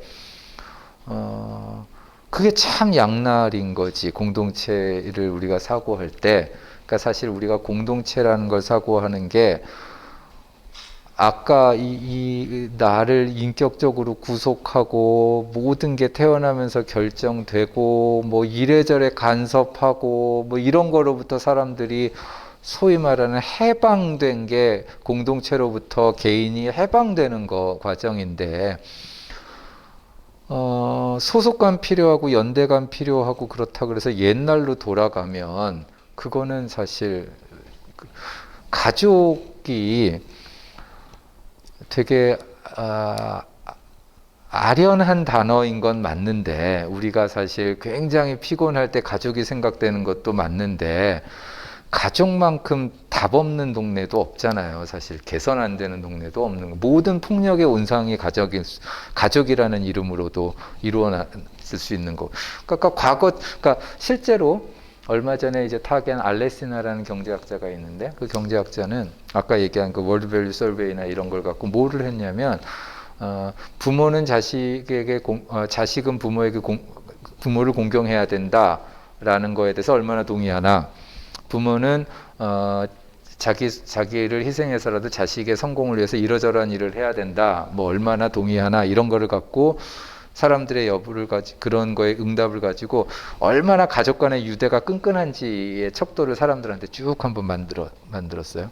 그래서 그 척도를 뭐랑 대비를 했냐면 정치적인 참여, 민주주의 같은 투표에 얼마나 참여하고 얼마나 사람들 사이에서 정치 토론을 하고 뭐 TV에서 정치적인 프로가 있으면 얼마나 그러니까 사실 되게 중요한 그러니까 우리가 시민으로서 갖춰야 되는 중요한 정확하게 역관계를 갖고 있더라는 거죠. 그러니까 가족 간의 유도가 크면 클수록 민주주의에 대한 혹은 정치적인 참여에 대한 정도도 사람들은 점점 작아지는 거죠. 실제로 그건 뭐 아까 얘기한 그러니까 그런 유대로부터 탈출하는 게 사실 우리가 근대 개인을 완성시키는 과정이었다면 여전히 그 가족 간의 유대가 강하게 작용을 한 공동체적인 유대가 강하게 작용을 할 때 그 사람의 태도가 이제 정치적으로나 이런 근대적인 가치를 향한 사람들의 모습이 그러니까 바람직하지 않게 드러나는 것은 뭐 당연한 얘기일 거라는 생각이 좀 들어요. 그런 사진을 하나 갖고 올까 하다 못 갖고 왔는데 뭐 가령 점원들한테 갑질하잖아요, 사람들이. 그러니까 뭐 마트 직원들한테 갑질하고 그러잖아요. 그 갑질하지 말라는 캠페인을 하면서 그 캠페인의 문구가 뭐로 쓰이는지 기억을 하시는지 모르겠는데, 앞에 있는 직원이 여러분의 가족일 수도 있습니다. 라는 게 그 캠페인의 그러니까 문구예요. 그렇게 보고 있으면, 가족이면 반말도 하고, 그죠? 가족이면 이래저래 간섭도 하고, 너 옷 왜 이렇게 입어? 이렇게 간섭도 좀 하고, 이런 게 가족 아닌가? 그러면 너무 가족처럼 대해서 지금 저런 문제가 벌어지는 거 아닌가? 오히려 내가 앞에 있는 점원한테 예의를 차려야 되는 이유는 그가 내 가족이 아니고 동료 시민이기 때문에 내가 예의를 차려야 되는 거 아닌가? 그래서 그 문구는 앞에 있는 점원은 당신의 가족이 아닙니다. 함부로 대하지 마십시오. 라고 적어줘야 되는 거 아닌가? 이런 생각을 하는 거죠. 그러니까 이게 사실 가족이라는 것, 공동체라는 게 우리가 한테 갖고 있는 분명히 양가성이라는 게 분명히 있는 거예요. 그러니까 뭔가 회귀 본능으로서의 뭔가 이런 것도 있고, 뭐 아플 때 엄마가 만들어주는 밥, 뭐 이런 걸 수도 있는 거죠. 근데 이제 그게, 언제나 올바른 어떤 그런 거는 아니니까 사람들한테 관계가 모든 그런 관계일 수는 없으니까 또 그래서도 안 되는 거니까 그래서 과거로 돌아가는 회귀형에서는 안 되고 더 나아가서 우리랑 우리가 아닌 거를 구분짓고 배척하는 이런 것도 아니어야 되는 것도 우리는 알고 있고 가족의 확장체로서의 공동체는 아니어야 되고 그래서 그 사회학자들은 그거를 일반화된 신뢰라고 generalized trust라고 그러니까 스트레인저에 대해서 그러니까 낯선 사람에 대해서도 그런 신뢰를 할 수 있느냐 낯선 사람에 대해서도 어떤 유대감을 가질 수 있느냐 낯선 사람에 대해서도 뭐 아까 얘기한 대로 어떤 그 트러스트 게임, 신뢰 게임에서 낯선 사람한테도 내가 돈을 10,000원 중에서 상당 부분을 낯선 사람한테도 줄 수 있느냐, 뭐 이런 질문인 거죠. 그래서 사실상 사회학자들은 끈끈한 공동체보다는 약한 유대로 만들어지는, 그러니까 서로 그냥 first name을 부를 수 있는 그냥 막 서로 막 죽고 못 사는 형 아우가 아니라 그냥 이렇게 그냥 만나면 반갑고. 그렇다 그래서 뭐 굳이 막 또 뭐 매일 만나서 같이 술 마시고 이런 건 또 아니고 뭐 이런 식의 공동체 그러니까 이런 거를 좀 꿈꾸고 있는 건지 모르겠는데 근데 사실 그러니까 그게 얼마나 그러니까 실제로 사실 그 사회학자들은 그런 식의 공동체들이 얼마나 활성화가 되어 있는가와 그 지역의 발전 정도를 또 이렇게 추적을 하기도 하고 그러는데 그건 잘 그러니까 그 사회학자들은 그러니까 그런 이유는 그러니까 왜 그런지는 충분히 이해가 되는 것 같아요. 그러니까 그 강한 공동체가 갖고 있는 좀 억압적인 요소를 우리가 많이 배제하면서 열린 공동체 뭐 이런 얘기들을 하는 거죠. 그러니까 좀 근대에 잘 어울리는 공동체를 찾아보자라는 얘기인데 그게 어떤 모습인지는 저도 잘 모르겠어요. 적어도 우리가 갖고 있는 여러 가지 실험 연구 결과들을 보면 그런 연구 결과들은 그런 식의 도덕 감정이나 신뢰나 이런 게 내가 알고 있는 어떤 누군가를 향해서 나타나는 게 아니라 일반화된 상태에서 그 스트레인저를 상대 한 번도 본 적이 없는 그다음에 익명의 누군가에게 또 나타나고 있다라는 게 여전히 그러니까 도덕 감정이 작동할 수 있는 범위는 생각보다는 굉장히 넓은 것 같다. 근데 그런 범위로서의 공동체는 어떤 모습이었는지는 여전히 저는 그런 사고를 상상해 보는 건 이제 저의 과제인 것 같다는 생각이 좀 듭니다. 여기까지고요. 혹시 더 질문이 있으시면 뭐 혹은 더 뭐 저한테 코멘트를 좀 주시거나 뭐 그런 게 있으시면 좀 말씀을 주세요.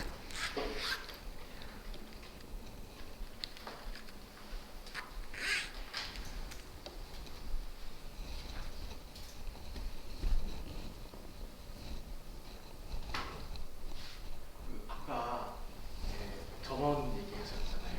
앞에 있는 전원이 왜 가족일 수 있다, 당신의 가족일 수 있다는 말에서 저는 사실은 그 앞에 있는 사람이 사람처럼 안 보이기 때문에, 그러니까 단순히 날 이렇게 안내해주고 계산해주는 기능적인 측면을 바라본다. 그러기 때문에 가족처럼 봐야 돼. 이 사람이 사람이다라고 생각해서 그렇게 조금 했거든요. 그러면은 아까 말씀해주신 저기서 말하는 스트레인저, 이가 정말 우리한테 정말 인간이 아닌 사람, 인간이 아닌 걸로 취급되는 걸로는 가고 있는 게 아닐까 이 세상이.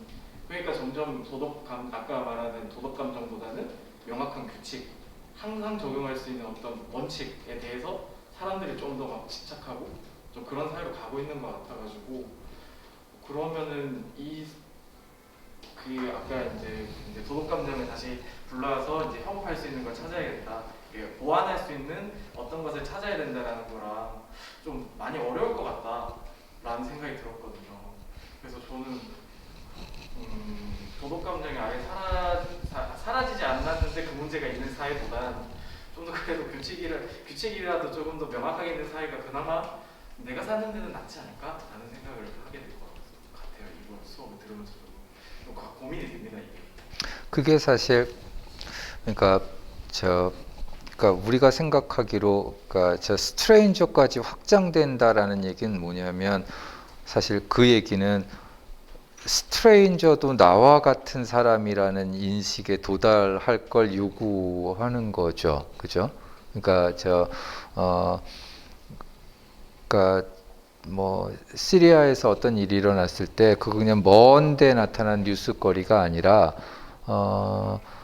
나도 하마터면 저들일 수 있고 내가 우리 여기서 태어났기 때문에 그렇지만 내가 저 사람일 수도 있고 뭐 그런 생각. 그러니까 사실 그 스트레인저라는 거에 사실 그런 이 공감의 확장은 그러니까 사실 우리는 아까 얘기한 그러니까 이제 이타성이나 이런 것이 어떻게 우리한테 빌트인 되게 됐을까의 역사, 진화적인 역사를 이렇게 쭉 훑어보면 아무리 해도 우리가 가지고 있는 이타성의 범위는 뻔해요. 뭐 부모 자식 간의 관계라든가 아니면 아까 얘기한 대로 누가 나한테 주면 내가 돌려준 그만큼 가까운 사람들 사이에서만 우리가 설명을 할 수 있는 거지.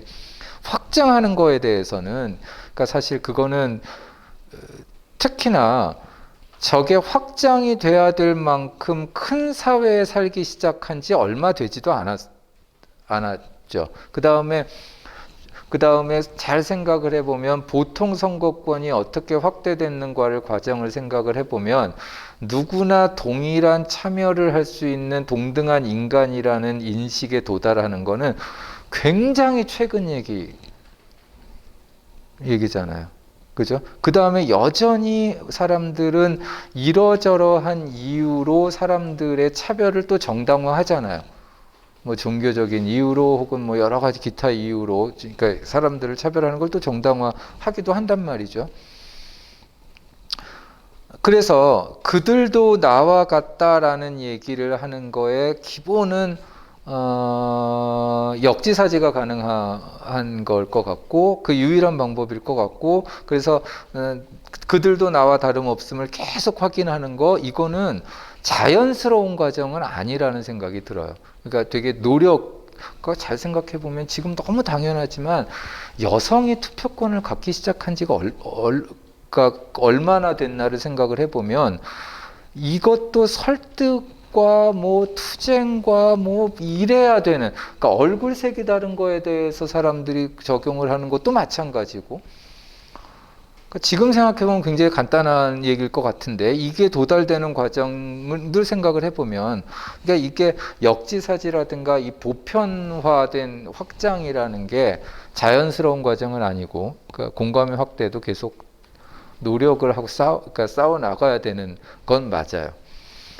그런 생각이 일단은 드는 거죠. 근데 두 번째는 또 한편으로는 사회가 점점 사람들을 또 마찬가지 과정으로 도구화시키는 것도 그러니까 내가 그러니까 편의점에 가서 직원을 볼 때 그 직원을 사실상 그러니까 그게 로봇이어도 는 아무 상관이 없을 것 같이 우리는 하는 거죠. 왜? 내가 갖고 온 물건 주고 돈 얼마라 그러면 돈 주고 오면 되니까 무인 판매되어도 아무 상관이 없는데 사람이 그냥 서 있는 거죠. 그만큼 그러니까 도구화되어 있고 그런 관계가 있는 거죠. 사실 근데 그들을 사람으로 불러내는 게 굳이 가족이어야만 사람으로 불러낼 필요는 없는 거잖아요. 인간으로 불러내야 되는 건데 그게 사실 아까 보편적인 인권을 사고할 때 제가 보기에 좀 갖고 있는 문제 중에 하나인데 모든 인간이 존엄하다고 우리 얘기하잖아요. 그럼 그 인간이 존엄한 거는 그때 인간은 뭐지? 모든 인간이 존엄하다.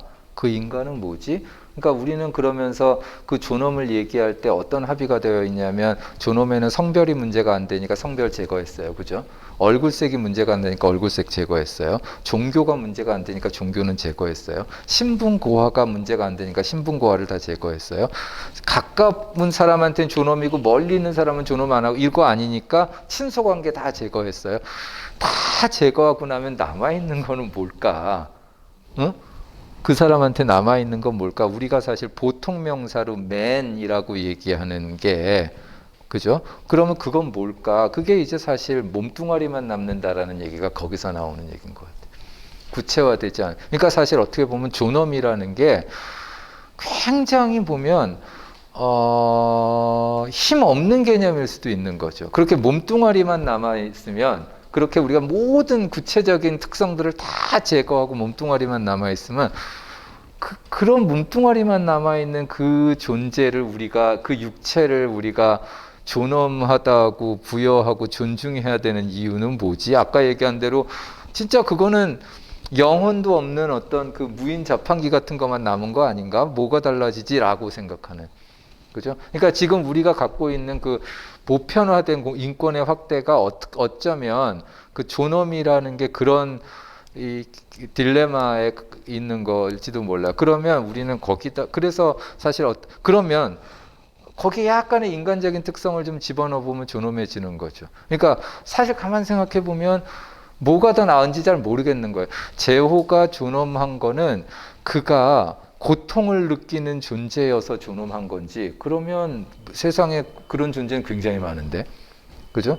근데 뭔가 과거에 나와 이렇게 겹치면서 그러니까 이름을 부를 수 있고 그러니까 이 모습이 있기 때문에 그가 고통을 받으면 내가 거기에 동감하는 건 아닌가 싶은 거죠. 그러려면 아까 우리가 막 제거했던 그 모습이 있어야 되는 거지. 그러니까 보통 명사로서의 인간의 존엄한 게 아니라 뭐라 그러죠? 고유명사?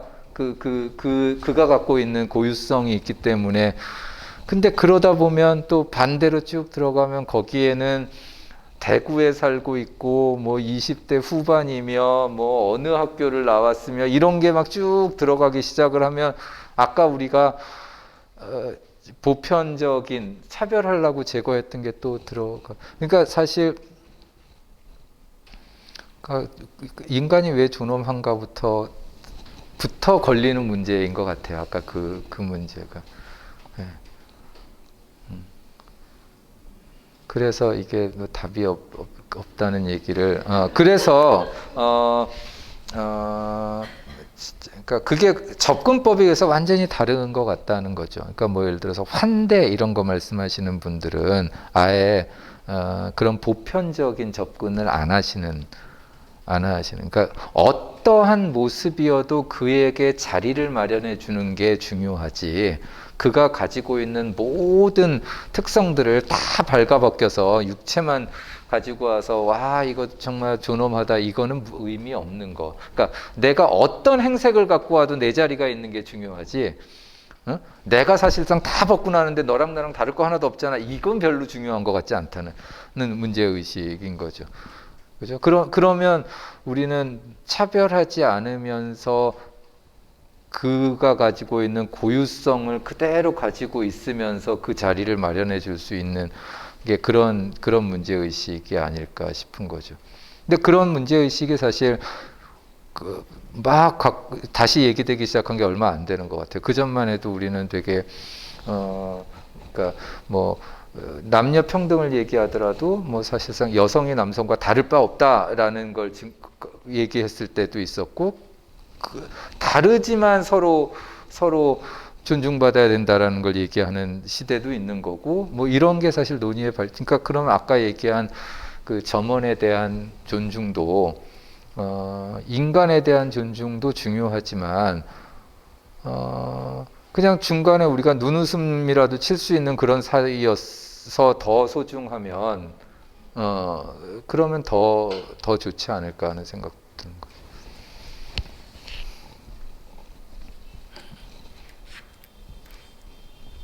또 다른 얘기가 있나요?